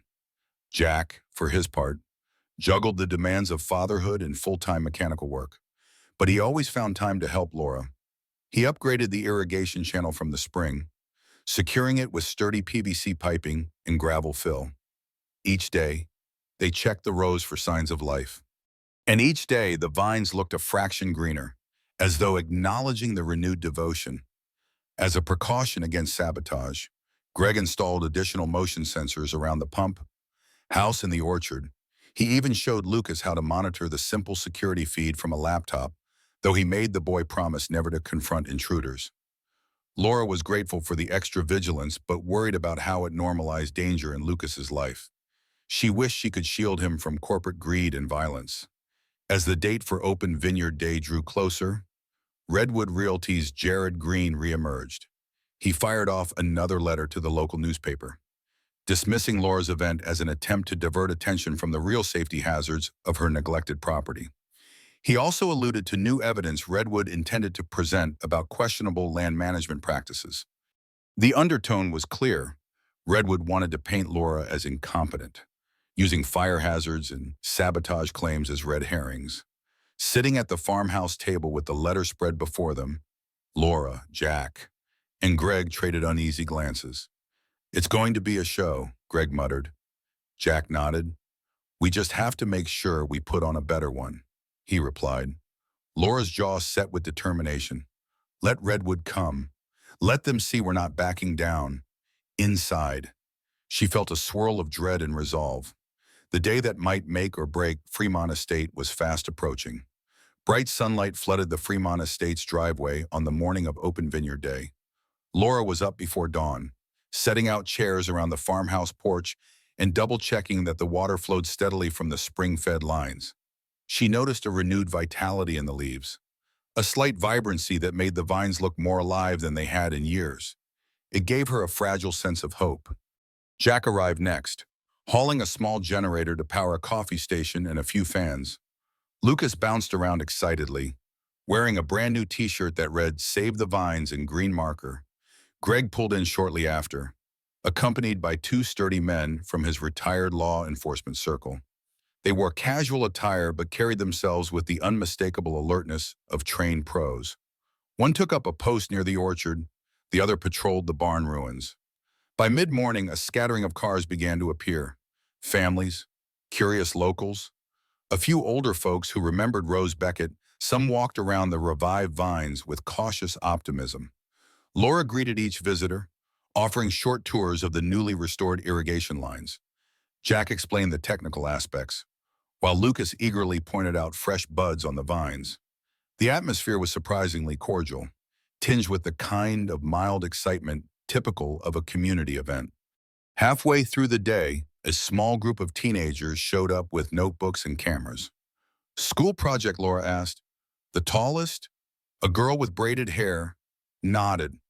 "We're documenting local agriculture for a social studies assignment. Also, we read about the sabotage. This is all so intense, like a movie." Laura forced a light laugh. "I wish it were fiction," she replied, directing them to the orchard for photos.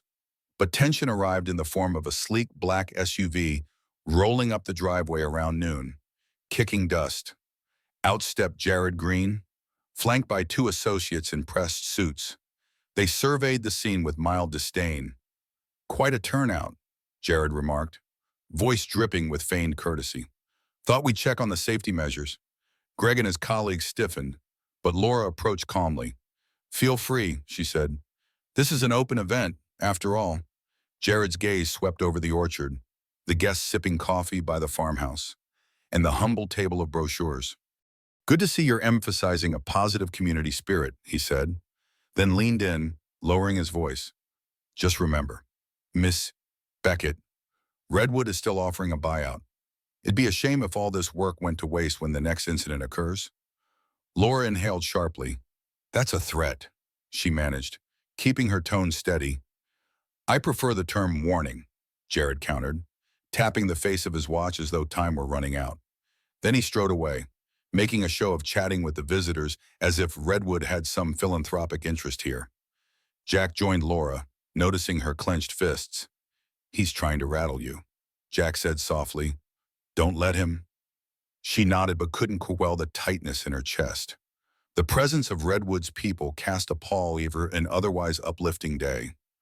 Still, she forced herself to greet new arrivals, answer questions, and highlight the progress they'd made. As the afternoon wore on, more folks arrived than Laura had dared hope for. Some brought homemade cookies or brownies, setting them on a makeshift refreshments table. Others offered labor or expertise. One older gentleman, Mr. Alvarez, handed Laura a small envelope. "Rose gave me a loan to fix my tractor 30 years ago," he explained. "I've never forgotten her kindness. This might help you buy extra irrigation parts." The gesture nearly brought Laura to tears. Despite Redwood's looming shadow, the vineyard bustled with genuine community warmth. Standing on the farmhouse porch, watching children race through the rows of vines and seniors reminiscing about harvests past, Laura felt something stir in her, an almost fierce gratitude, and a resolve to protect this moment, this land, at any cost. That evening, the last car rumbled away down the driveway, leaving only the silhouette of vines against a violet sky. Laura sank onto the porch steps, exhausted but triumphant. Attendance had surpassed her modest expectations, and the feedback was largely encouraging. People seemed to realize Fremont Estate wasn't just an abandoned relic, but a living piece of local heritage worth saving. Greg strolled over, a small notepad in hand. "Zero major incidents," he reported, voice tinged with relief. A few Redwood staffers snooped around, took photos, asked pushy questions, but no sign of violence. Jack, who was busy rolling up extension cords, nodded. I half expected them to torch something again, he muttered, recalling the barn fire. Lucas dozed in one of the porch chairs, tuckered out from a day of handing out brochures and playing tour guide for anyone who'd listen. Laura smiled gently at the sleeping boy, then turned her gaze to the vineyard, where solar lanterns cast soft, flickering light across the rows. We did something good today, she murmured. We showed them this place is alive, and it has people who care. Jack joined her on the steps, resting his arms on his knees. I think you might have won some hearts, he said, and Redwood knows it. They'll probably regroup, come at us differently. Laura sighed. I'm just bracing for whatever they do next. They won't give up easily, not with so much money at stake. They fell into a companionable silence, broken only by the distant chirping of crickets. Eventually, Jack spoke again, voice quieter. I know I've said it before, but if things get too dangerous, you can't blame yourself for walking away, or for letting me and Lucas step back. Laura glanced sideways, seeing the conflict etched in his features. She placed a hand gently on his arm. I'd never want you to risk Lucas's safety, she said. If it comes down to it, we'll find a way to keep him out of harm's reach. But as for me, she paused, squaring her shoulders. I'm not walking away. A tremor of emotion passed between them. Respect, concern, maybe something else unspoken. Before it could deepen, Greg cleared his throat nearby, breaking the moment. I'll do one more sweep, he announced, gesturing toward the orchard. With that, Jack stood, carefully lifting a drowsy Lucas into his arms.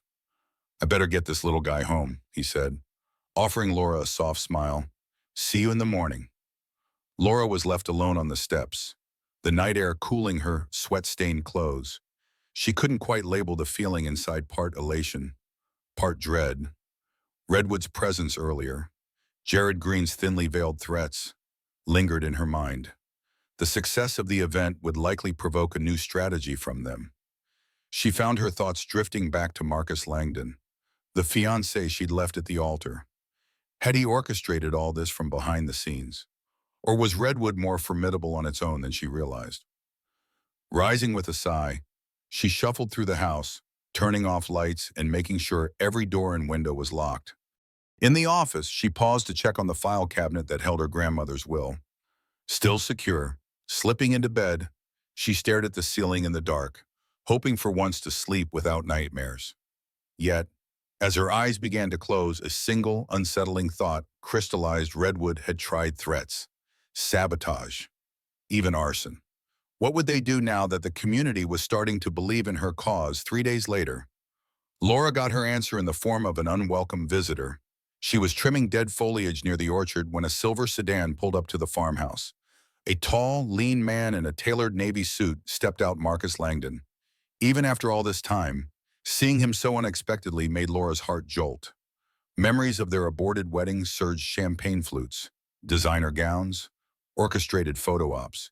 She recalled how quickly that facade had shattered once she realized his intentions. Marcus strode across the yard, exuding the easy confidence that had once charmed her. Now it felt menacing. Laura set down her shears, inhaling to steady herself. So you finally made it to Calverton, she said tersely. His thin smile held no warmth. I had business in the area. Thought I'd drop by. An awkward silence draped over them. Laura gestured for Marcus to follow her to the porch, if only to get some distance from the orchard. He surveyed the property with the casual air of a land appraiser, making Laura's skin crawl. You're working quite hard here, he said, gesturing at the partially green vines. Word is you had some sort of open house. How quaint. Laura bristled. Cut to the chase. Marcus, why are you really here? He folded his hands, leaning against a porch column. I'm here to offer you a final deal. Sell the estate to Redwood Realty. Yes, I'm an investor, and walk away with a substantial sum. No more sabotage, no more fires, no more bullets in orchard posts. Fury flared in Laura's chest, You admit Redwood's behind the violence, she snapped. Marcus raised a brow, feigning innocence. I said no such thing, but we both know how these tensions escalate. Once Redwood gains enough controlling interest in surrounding properties, your vineyard will be an island they can choke off. You'll lose in court or drown in debt, and you won't have a dime to show for it. She glanced back at the orchard, recalling the small buds, the community warmth, and the memory of her grandmother's legacy. No, she said, voice trembling with the force of her conviction. I'm not signing anything. Marcus's gaze hardened. You've always been too sentimental for your own good, he muttered. You claim you hate corporate games, yet here you are, running a naive campaign as though goodwill can beat big money. Before she could retort, Jack's truck rumbled up the driveway, gravel crunching. He hopped out, face stony as he registered Marcus's presence. Everything okay? He asked, approaching with a protective edge. Marcus gave a predatory smirk. The mechanic. Heard a lot about you. Jack ignored the jab. We were just finishing. Laura said. Marcus was leaving. Marcus dipped his head in mock courtesy. Indeed. But consider my offer. Laura, for old time's sake, I'd hate to see you end up with nothing. With that, he strolled back to his sedan, exuding confidence as though the land already belonged to him. Once the car disappeared down the road, Jack turned to Laura, searching her face. You all right? She let out a shaky breath. I can handle him, she replied, though her insides churned with dread. This was the first time she'd directly confronted Marcus since fleeing the wedding. He was bolder than she expected, openly acknowledging Redwood's plan to isolate her estate, but she refused to fold. Jack didn't press her, but Laura felt his concern. For a moment, they stood in tense silence on the porch. Then she squared her shoulders. Let's finish pruning, she said, voice tight. We don't stop living because Marcus shows up. Jack nodded, respecting her resilience. Still, a storm cloud of anxiety lingered in the air, hinting that Marcus's presence was just the beginning of a more dangerous game. The days after Marcus's visit brought a new wave of pressure. Redwood Realty filed a formal complaint with the county, alleging the vineyard's water system violated environmental codes. They claimed that Laura's spring diversion disrupted natural habitats downstream. Although it was a stretch, the spring merely trickled into a neglected creekbed county. Inspectors nonetheless scheduled a site visit to investigate. Laura's frustration grew. She spent hours poring over environmental guidelines, consulting with the old survey maps to confirm the spring never had a robust outflow that would harm local ecosystems. Jack tried to reassure her. We can show them it's minor, and we've taken precautions, he said, walking with her along the gravel path leading to the orchard.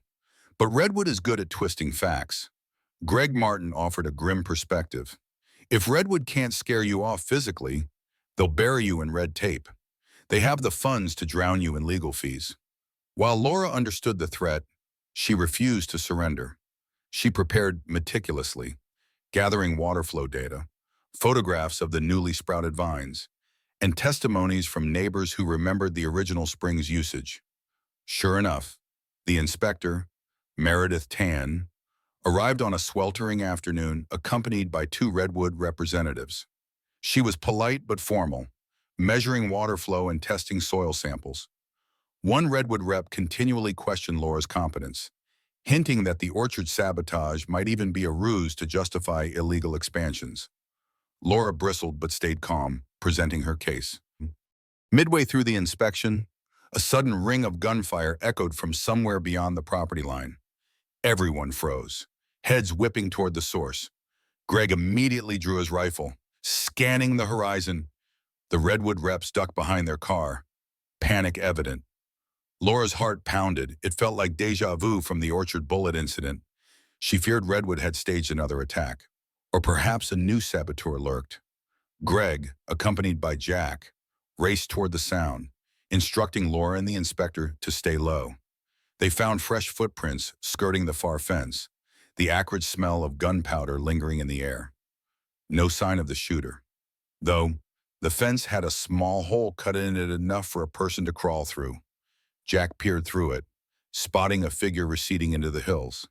He considered giving chase but thought better of it, mindful of the redwood visitors back at the farmhouse. When they returned, the inspector's nerves were clearly rattled. She'd read the earlier reports of arson and bullet holes and now seemed to witness the violence firsthand. Shaken, she hurried through the remaining measurements, mumbled something about further review, then left. The redwood reps followed suit, retreating to their SUV with pale faces. That evening, the sense of déjà vu loomed large over the farmhouse. Laura paced the living room, tension coiled in her muscles. "They keep escalating," she said, voice wavering. "I don't know if Redwood staged that to intimidate the inspector, or if someone else hates Redwood enough to shoot near them. Either way, it's insane." Jack leaned against the wall, arms crossed. "I'm starting to wonder if Redwood's losing control of a hired thug, or if an unaffiliated group wants to stir chaos. Either scenario is dangerous." Greg arrived from his perimeter sweep, shaking his head grimly. "I found empty shell casings near the fence. That's no hunting rifle. It's the same caliber as the orchard bullet. This is coordinated." Night descended, but sleep felt distant for all of them. Redwood's paper trail threatened them on one front, while bullets haunted them on another.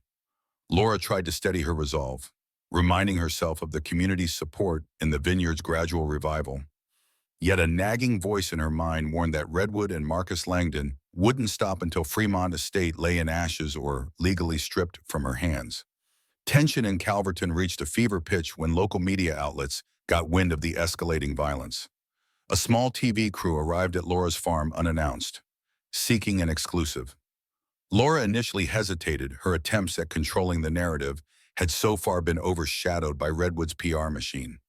But Jack and Greg convinced her that going public might help. Let people see the sabotage firsthand. Jack urged, "You've nothing to hide." "So," Laura agreed. She led reporter Jenna Lawson and a cameraman around the vineyard, showing them cut wires and scorch marks from the barn fire.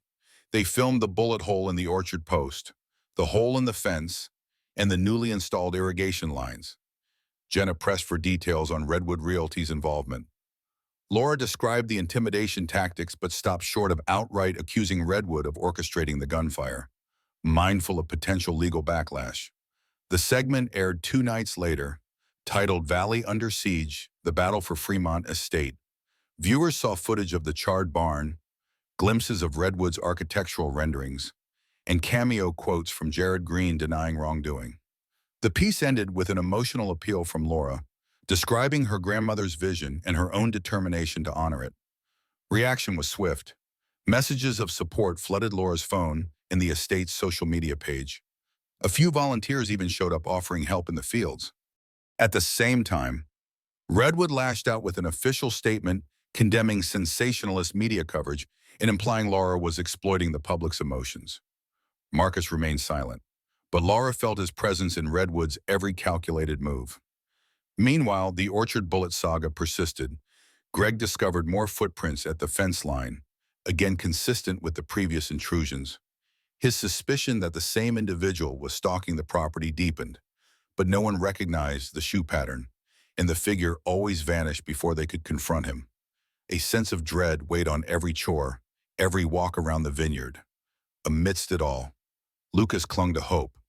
The boy, whenever he wasn't busy with school, would run to check on sprouting vines, reporting any new leaves or buds with delight. Jack confessed to Laura that Lucas dreamt of having a small orchard for fruit trees, maybe apples or peaches. Once the vineyard stabilized, Laura's heart warmed at the boy's optimism, perhaps the best antidote to Redwood's gloom. Still, Redwood's legal maneuvering ground on. Meredith Tan's environmental inspection produced a mild warning about needing a formal permit to divert the spring. Nothing too damning, but Redwood pounced on it, accusing Laura of brazenly defying county rules. The threat of a lawsuit for environmental violations loomed. Late nights found Laura and Rita Delgado huddled over thick binders, preparing for a potential court showdown. One such night, as Laura sorted documents, she stumbled across an old envelope labeled "Private." Inside was a letter from her grandmother, Rose, dated a month before her death. Rose wrote about the land's deep roots of compassion and how it binds together those who respect it, forging a community stronger than any corporate ambition. Tears blurred Laura's vision. She felt Rose's presence, encouraging her not to yield. Gently refolding the letter, she whispered into the silent attic, "I won't fail you, Grandma." The showdown arrived sooner than expected. A formal notice landed in Laura's mailbox. Redwood Realty had filed a lawsuit claiming her spring diversion caused environmental damage and posed a health hazard. She had exactly 2 weeks to respond. Rita Delgado called it a scorched earth approach, designed to drain Laura's finances and distract her from defending her rightful ownership. A heaviness settled over the farmhouse as Laura, Jack, and Greg strategized. Paying hefty legal fees might bankrupt Laura, but ignoring the lawsuit would lead to a default judgment. Rita believed they had a strong counter-argument: no real environmental harm, minimal water flow, positive community benefit. But Redwood's lawyers were seasoned veterans of the court, armed with unlimited resources. In the midst of preparing legal documents, the orchard bullet threat escalated again. One night, motion sensor alarms blared.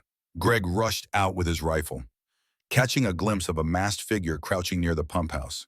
Shots rang out, the muzzle flash lighting up the darkness. Greg ducked behind an old tractor, returning fire. He radioed Jack, who sprinted from the farmhouse to assist. By the time they reached the pump house, the masked intruder had fled, leaving footprints in the mud and a bullet hole in a pipe. Laura emerged, heart pounding, to find water gushing from the damaged pipe, flooding a small patch of vineyard. Jack rushed to shut off the main valve. Greg inspected the footprints with a flashlight, noting the same sole pattern they'd seen before. "It's definitely the same person," he said, frustration edging his voice. "They're getting bolder." The next morning, they assessed the damage. The bullet had shattered a key connector, requiring immediate repairs. The partial flooding didn't devastate the vines, but it left the ground boggy. If Redwood attorneys caught wind of it, they might claim further environmental mismanagement. The sabotage was perfectly timed to fuel Redwood's lawsuit narrative, desperate for answers. Jack asked around town if anyone recognized the footprint pattern, a distinctive crosshatch sole. He even showed photos to local hunters, hikers, and store clerks. Most came up empty, but a retired mail carrier, Bill Stroud, mentioned it resembled the boots often sold at a discount hardware outlet on the north side of the county, near Redwood's corporate offices. It was a slim lead, but better than nothing. As the days ticked by, the tension grew stifling. Redwood's lawsuit demanded an immediate injunction against using the spring. Laura risked losing her only reliable water source if the court granted it. Meanwhile, the orchard gunfire repeated at random intervals short bursts that rattled nerves but seemed designed more to terrorize than to kill. Sometimes Lucas woke up crying, afraid the saboteur would break into the house. Jack stayed vigilant, sleeping lightly, always ready to defend his son and Laura. Despite it all, the vines continued to show subtle signs of recovery. Tiny clusters of grapes formed here and there, a testament to nature's resilience. At night, Laura found solace in writing in a journal she discovered in the attic her grandmother's final notes on vineyard care. Some passages spoke of deeper secrets Rose planned to pass on. Laura wondered if Rose had hidden more than just the second will. Maybe the orchard's Block C area held clues to understanding the land's deeper value. She resolved to explore it further if Redwood and the unknown shooter didn't stop her first. With the lawsuit looming, Rita Delgado insisted on a face-to-face negotiation with Redwood's legal team, hoping to avoid a drawn-out court battle. The meeting took place at a neutral site, a conference room in a modest town office building. Laura, Jack, and Rita arrived early, their nerves on edge. Greg wanted to accompany them for security, but Rita advised that a militarized presence might inflame tensions. When Redwood's lawyers entered, Laura fought the urge to recoil. 3 men and 1 woman, all dressed in sharp suits, exuding practiced confidence. Jared Green arrived separately, giving Laura a tight-lipped on, while a silent observer in the corner typed notes on a laptop. No sign of Marcus, which was both a relief and a disappointment. She had questions only he could answer about the orchard shooter. Rita began by laying out their position. Fremont Estate's spring diversion was minimal, legally permissible under existing agricultural exemptions, and essential to preserving heritage vines. Redwood's team countered with thick binders of documents, brandishing them like weapons, environmental impact forms, alternative development proposals, and citations from obscure county regulations. They labeled Laura's approach reckless, insinuating the orchard gunfire was a direct result of local unrest stirred by her mismanagement. As the debate intensified, Jared Green leaned forward. "Ms. Beckett, Redwood is prepared to withdraw the lawsuit if you agree to a controlled sale of key parcels enough for us to proceed with our resort plan. In return, we'll let you keep a reduced portion of the vineyard as a legacy site, safe from further conflict." His words were chillingly polite, an offer to slice away most of her land in exchange for peace. Laura's pulse thudded. She glanced at Jack, who shook his head almost imperceptibly. Rita pressed a hand on Laura's arm, urging her to remain calm. "That's not acceptable," Laura said finally, voice tight. "I won't carve up the estate and betray the people who believe in its revival." Redwood's lead attorney smirked. "Then we'll see you in court." Rita stiffened. "We have a strong countersuit, plus evidence of sabotage and threats. How do you think a judge will react if we demonstrate Redwood's role in stoking violence?" The Redwood lawyers bristled, firing back that any sabotage was fabricated or orchestrated by Ms. Beckett for sympathy. The tension in the room was so thick it felt suffocating. In the end, the meeting disintegrated into mutual accusations. No resolution in sight. Jared Green walked out last, pausing to whisper in Laura's ear, "Marcus won't wait forever. Once he's back in town, you'll regret refusing us." Laura held her ground, refusing to flinch, though her stomach churned. Returning to the farmhouse that night, the group was somber. Lucas sensed the adult tension and stayed in his room, fiddling with toy trucks. Laura stared at the battered orchard from the porch, grappling with despair. "If Redwood wins in court, they can seize my water source, maybe even put a lien on the whole property," she said softly. Jack stepped closer, gently placing a hand on her shoulder. "We won't let them," he murmured, though he sounded as uncertain as she felt. She closed her eyes, thinking of her grandmother's unwavering faith. Rose had once written that the land possessed secrets only revealed to those who cared enough to listen. Laura vowed to dig deeper, both figuratively and literally, into the orchard's hidden corners. If there was something more valuable than just the vines, maybe that was what Redwood truly sought. She refused to let them claim it without a fight. Bolstered by her grandmother's hints in the attic journal, Laura decided to explore a section known as Block C, an area of the orchard rumored to have once been more than just grapevines. Rose's notes mentioned an underground cistern and a mineral deposit that contributed to the terroir. Laura couldn't be certain what she'd find, but if Redwood coveted some hidden resource, discovering it first might tip the scales in her favor. At dawn, she led Jack and Greg into the orchard, passing rows of newly leafing vines. The deeper they went, the more overgrown the land became, with knee-high grass and tangled brambles. Greg kept his rifle slung over his shoulder, scanning for any sign of the orchard shooter. Jack carried a shovel and a metal detector borrowed from a friend who used to search for Civil War relics. They spent hours combing the area, cross-referencing Rose's sketchy map from the journal. A cluster of old stones near a sycamore tree suggested the entrance to an abandoned well or cistern. Jack used the metal detector, which beeped faintly near one stone that bore a faded carving and initial R entwined with a leaf motif. Carefully, they pried it aside, revealing a cramped subterranean passage. A rush of stale, earthy air met them as they peered down. Using flashlights, they descended an old ladder, rungs creaking ominously. The cistern proved larger than expected, a circular chamber lined with ancient brick, about 15 feet in diameter. Water trickled along the edges, reflecting flashlight beams. Something glinted at the bottom, partially submerged. Laura stepped carefully, her boots splashing in a few inches of murky water. Jack followed, shining his light on the walls. They discovered iron hooks, chains, and a row of dusty barrels stamped with the old Fremont estate seal. Greg examined them, intrigued. Storage for wine long ago, he mused. But the faint glimmer near the center drew Laura's attention.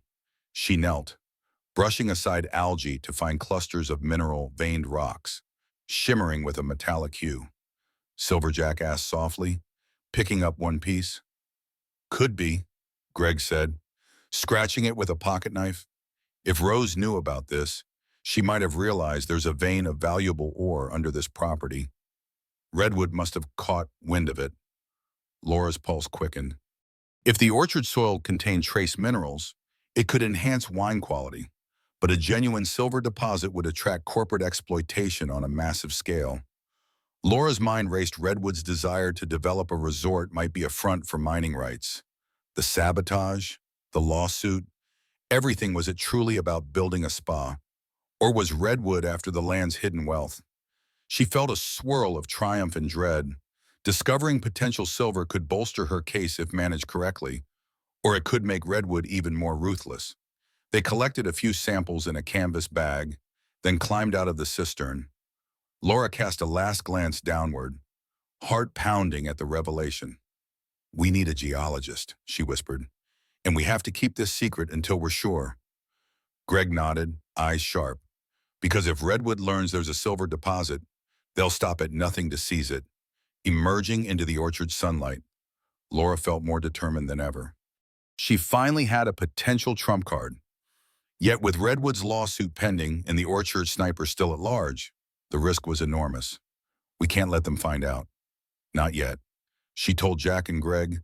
They agreed, forging a silent pact to protect Block C and whatever secrets lay beneath it until they could use the information to save Fremont Estate once and for all. That afternoon, Laura sat at the farmhouse table, carefully labeling the mineral samples. She felt a surge of adrenaline, recognizing that she might be holding the key to preserving her land or the catalyst for a new wave of greed. Use it wisely, she told herself, recalling her grandmother's words about stewardship. Rose had apparently chosen to keep the discovery quiet, perhaps fearing exactly this kind of corporate frenzy. Jack found a local geologist named Dr. Miriam Cooper, a retired professor with a small private consulting business. Greg reached out quietly to arrange an under-the-radar inspection of the orchard's cistern. Dr. Cooper, intrigued by the secrecy, agreed to come at dusk to avoid attracting attention. While waiting, Laura placed a call to her lawyer, Rita Delgado, hinting she might have new evidence about the orchard's value. Rita was excited but cautioned her to tread carefully. If Redwood catches wind of a mineral deposit, they could ramp up the lawsuit or push for eminent domain if they twist the regulations. She warned, "We need a strategic rollout, maybe involving local government or a land trust that can help protect the vineyard." The weight of that responsibility pressed on Laura. She stepped outside onto the porch for air, only to find Lucas quietly hammering nails into a small wooden frame. "Hey there," she greeted, kneeling beside him. "What are you building?" The boy grinned.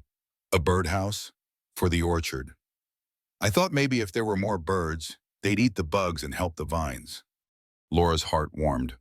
Lucas's small but earnest attempts echoed the spirit of community and care she yearned to protect. As evening shadows lengthened, Dr. Cooper arrived in an unmarked sedan, carrying a rugged field kit. She was in her 50s, her salt and pepper hair tied back, wearing boots and cargo pants that spoke to decades of hands-on research. Greg led her quietly through the orchard to Block C, while Jack and Laura followed at a careful distance. Once down in the cistern, Dr. Cooper spent nearly an hour examining the mineral veins, taking photos, and logging data with a handheld device. She asked pointed questions about the orchard's history, the geology of the surrounding hills, and any prior mineral surveys. Finally, she emerged, wiping sweat from her brow, face reflecting a mix of amazement and concern. "It's preliminary," she began, "but I see evidence of a silver-bearing vein, possibly with other trace minerals.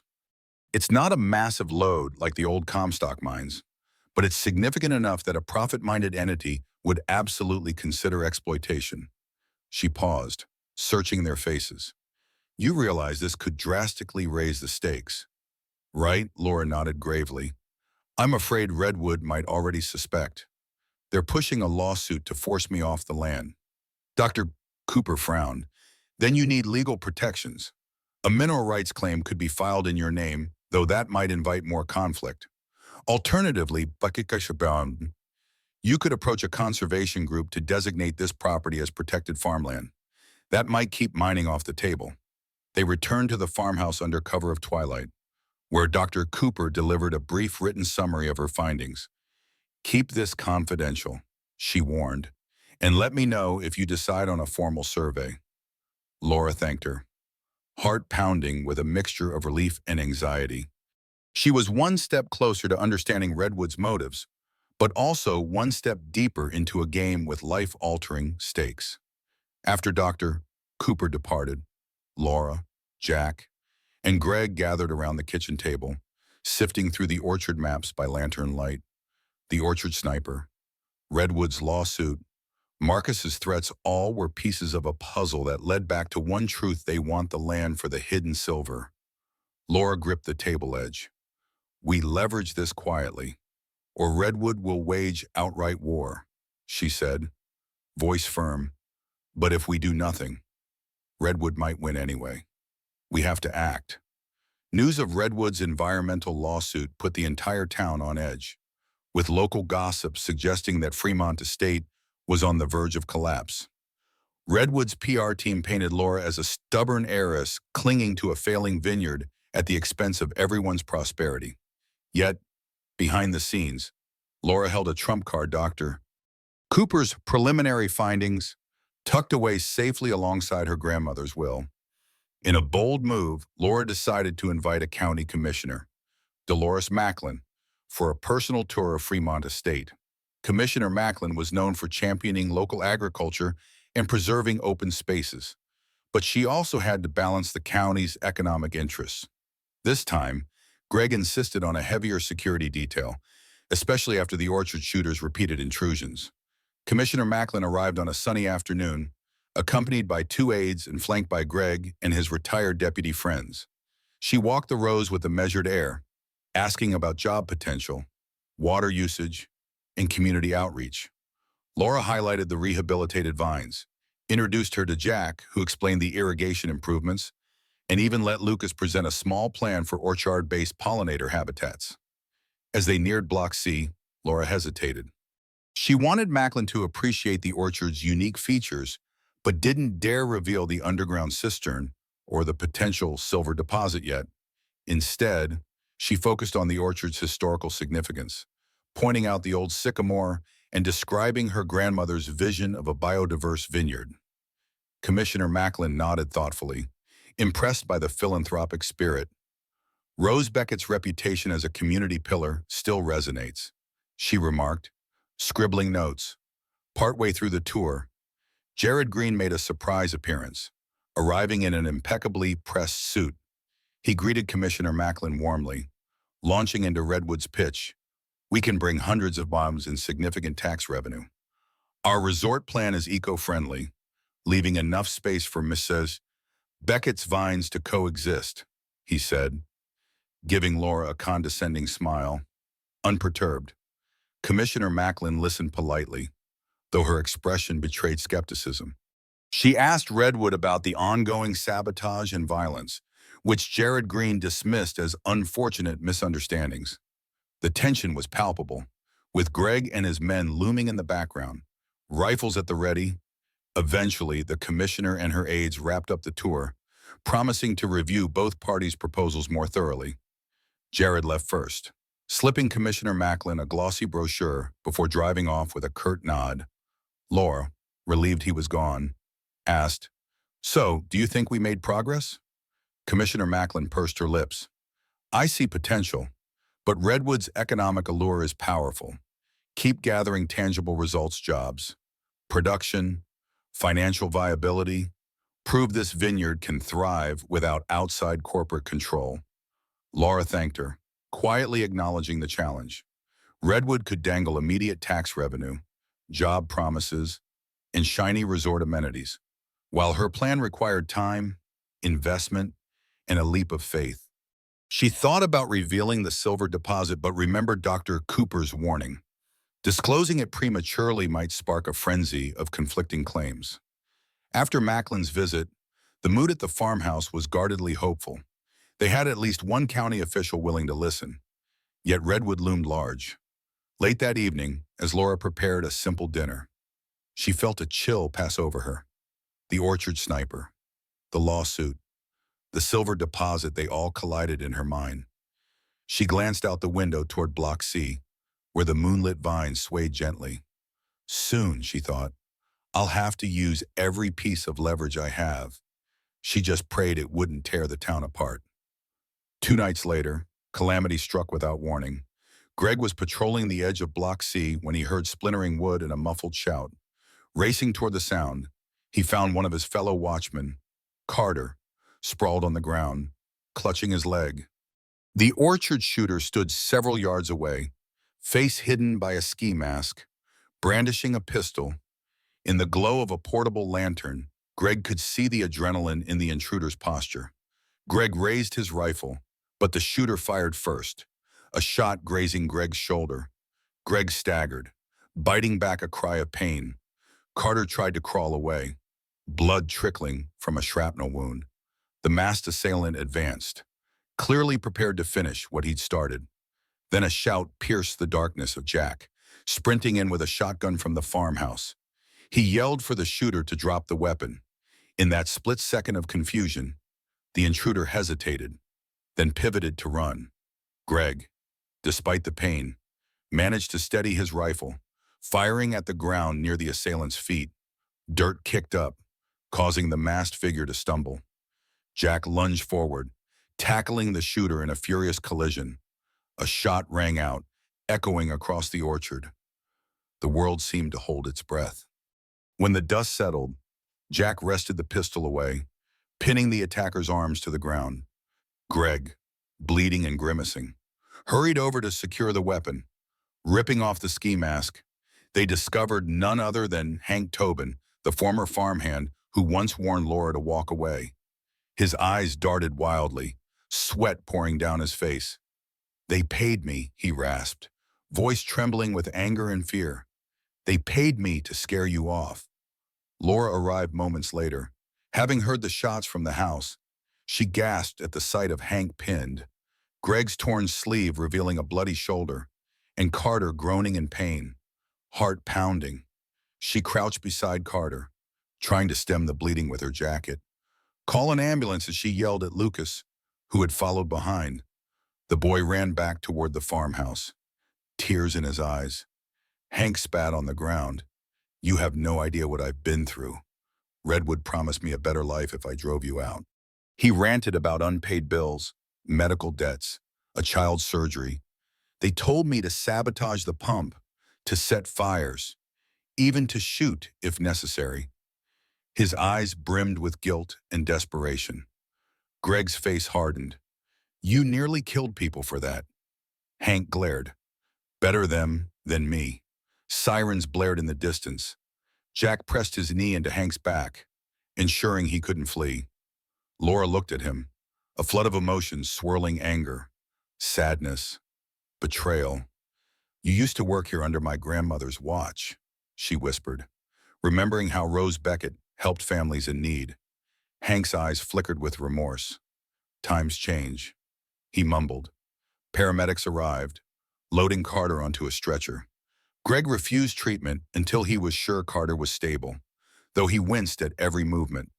Deputies from the county sheriff's department arrived soon after, apprehending Hank.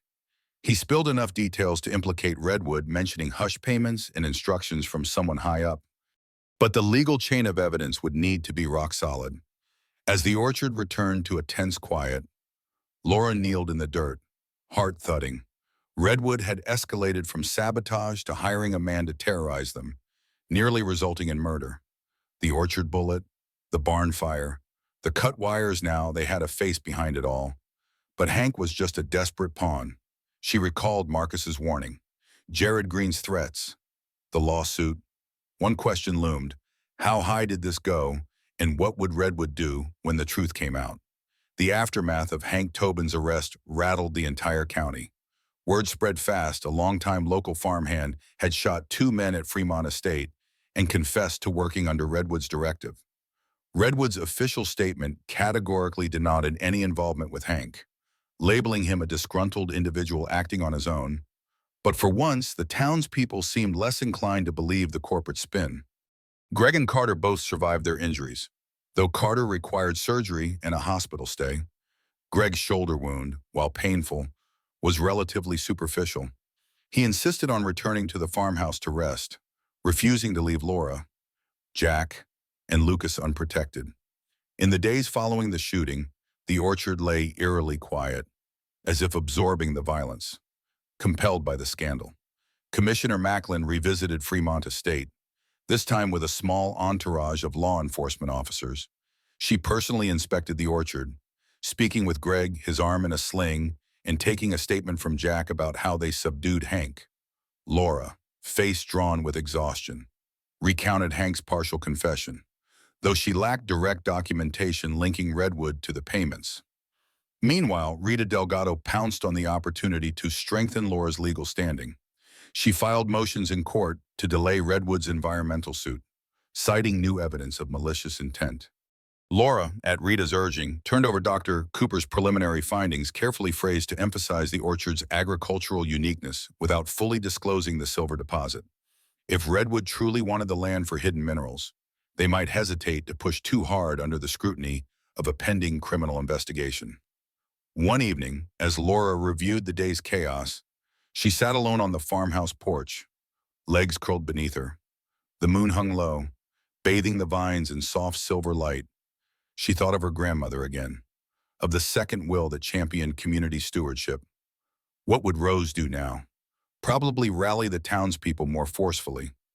Use the orchard as a symbol of unity and resilience. She heard footsteps and turned to see Jack approaching. Worry etched into his features. He sat beside her, sipping water from a battered canteen. Greg's finally resting. He murmured, "Lucas is asleep. You should rest too." Laura exhaled. "I can't stop thinking. This has to end. Redwood has caused so much pain." Her voice trembled with pent-up fury. Jack wrapped an arm around her shoulders, a gentle, protective gesture. Hank's confession might force Redwood to back off. If the sheriff's department or the commissioner digs deeper, Redwood could be cornered. Laura closed her eyes, letting the warmth of Jack's arm momentarily soothe her. "I'm worried about Marcus," she whispered. "He hasn't shown his face since that day he threatened me on the porch. What if he's pulling strings behind the scenes?" Jack's jaw tightened. "Then we find a way to cut those strings. Carter nearly died. Greg got shot. This has gone too far." A beat of silence passed, heavy with unspoken fears. Then Laura summoned her resolve. "Greg says Redwood's financial backers might be skittish about negative publicity. If we publicly confront Redwood at the next county hearing, show them the orchard's value, reveal Hank's confession, maybe they'll crumble." It was a gamble, but a necessary one. Redwood might retaliate, but their veneer of respectability was cracking. The orchard shooter was unmasked. The lawsuit teetered, and behind it all lay the silver deposit that Redwood seemed hungry to exploit. Laura felt the land beneath her feet as a living ally, each vine a testament to perseverance. "We fight," she whispered, feeling Jack's hand squeeze hers in agreement. "We won't let them destroy this place." A week later, Calverton's county courthouse bustled with reporters, residents, and curious onlookers. Laura arrived flanked by Rita Delgado, Jack, and Greg still nursing his wounded shoulder. Word had spread that a key hearing would address both Redwood's environmental lawsuit and the recent orchard shooting. Redwood's top brass appeared with an entourage of lawyers. Marcus Langdon was rumored to be in attendance, though no one had seen him enter. The hearing took place in a small chamber, with a wooden dais for the judge and rows of seats. Commissioner Macklin sat alongside other county officials, looking stern. Redwood's attorneys began by reiterating their claim Fremont Estate's spring diversion was an environmental hazard, and Redwood's proposed resort was the best path for progress.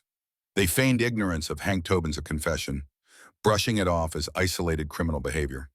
Then Rita Delgado rose, systematically dismantling Redwood's arguments. She presented alternative environmental assessments, testimonies from volunteers who saw the orchard's healthy revival, and references to Rose Beckett's will endorsing community stewardship. Finally, she dropped the bombshell Hank Tobin's signed affidavit, swearing Redwood associates paid him to sabotage the estate, including instructions to use deadly force if necessary. Murmurs rippled through the chamber. The Redwood team scrambled to denounce the affidavit as inconsistent and unverified, but Rita pressed on, revealing the deposit slip that Hank had provided, showing large sums from a shell company linked to Redwood's parent corporation. "We intend to pursue criminal charges separately," Rita announced, but the evidence speaks for itself. Commissioner Macklin cleared her throat. "Ms. Beckett, is there more you wish to share regarding the estate's viability?" This was the moment Laura had debated: reveal the orchard's mineral deposit or keep it hidden. With a slight nod from Rita, Laura made her decision. Carefully, she disclosed a portion of Dr. Cooper's findings, explaining the orchard's unique soil composition that enhanced grape quality. She omitted the full extent of the silver deposit, framing it as valuable mineral content beneficial to viticulture. Gasps of intrigue echoed as Redwood's lawyers exchanged panicked looks. The judge asked for clarification. Laura stayed vague, but the message was clear. Fremont Estate had a special geological advantage, one Redwood might have tried to control by force. The synergy of sabotage evidence, Hank's confession, and the orchard's hidden value painted Redwood as predatory. At a recess, Redwood's head attorney approached Rita, quietly proposing a settlement. Meanwhile, Jared Green stood in the corner, face pale, phone pressed to his ear, likely delivering frantic updates to Redwood's higher-ups. Laura spotted Marcus near the exit, staring at her with a mix of anger and grudging respect. She thought he might approach, but he turned and left without a word. When the hearing reconvened, Redwood's legal counsel asked for a continuance, effectively pausing their lawsuit. The judge granted it, but warned Redwood that allegations of violent coercion were serious and would be further investigated. The court set a tentative date for a follow-up hearing. Emerging from the courthouse, reporters pounced, cameras flashing. Rita shielded Laura from the worst of the barrage. Greg and Jack stood protectively on either side. Someone asked if the orchard was safe now. Laura paused, looking straight into the lens. "Fremont Estate belongs to this community, and we won't abandon it. The vines are growing stronger every day, and so are we." Cheers mixed with shouted questions. Laura, exhausted but victorious, led her group away. In her pocket, the copy of Dr. Cooper's findings felt like both a burden and a shield. Redwood had been forced to retreat, at least for now. The orchard's future was still fragile. She'd need a permanent solution, possibly granting partial conservation status to lock out mining companies. But as she passed the town square, glimpsing the old statue of a pioneer farmer, she felt a surge of hope. That evening, they gathered at the farmhouse, battered yet triumphant. Lucas raced around with excitement, while Greg drank a beer to numb his shoulder ache. Jack gently grasped Laura's hand by the porch rail, the vineyard stretching behind them in the twilight. "We still have battles ahead," he murmured, "but we've come a long way." Laura looked at the starlit sky, remembering her grandmother's wisdom. The land forgives who stays. She could almost hear Rose Beckett's voice urging her forward, telling her that real legacy isn't found in contracts or corporate deals, but in roots sunk deep into shared soil. "Yes," Laura said softly, her voice carrying a quiet awe. "We're finally home." In the end, it wasn't about the silver beneath the soil or the bullets fired in the dark. It was about roots, the kind you plant and the kind you inherit. Some roots bind families, others tear towns apart. But this land, scarred by fire and greed, taught us something deeper: that strength comes not from what we take, but from what we protect. We lost friends along the way. Trust burned as easily as the orchard's vines. Innocence fractured like splintered wood beneath heavy boots. Yet, in that chaos, we found courage, discovered allies in unexpected places, and rebuilt something more powerful than any corporate promise community. In standing firm, we paid a high price. Wounds heal slowly, memories linger, and no victory ever comes without shadows of loss. But tonight, beneath these quiet stars, we're reminded of the land's quiet forgiveness and resilience. Vines regrow, families mend, and even broken ground yields new life. Perhaps true legacy isn't measured by what we leave behind, but by what we choose to preserve when faced with impossible odds. And now I wonder, faced with fire and bullets, betrayal and hope, would you stand your ground, or is there a price at which you'd walk away,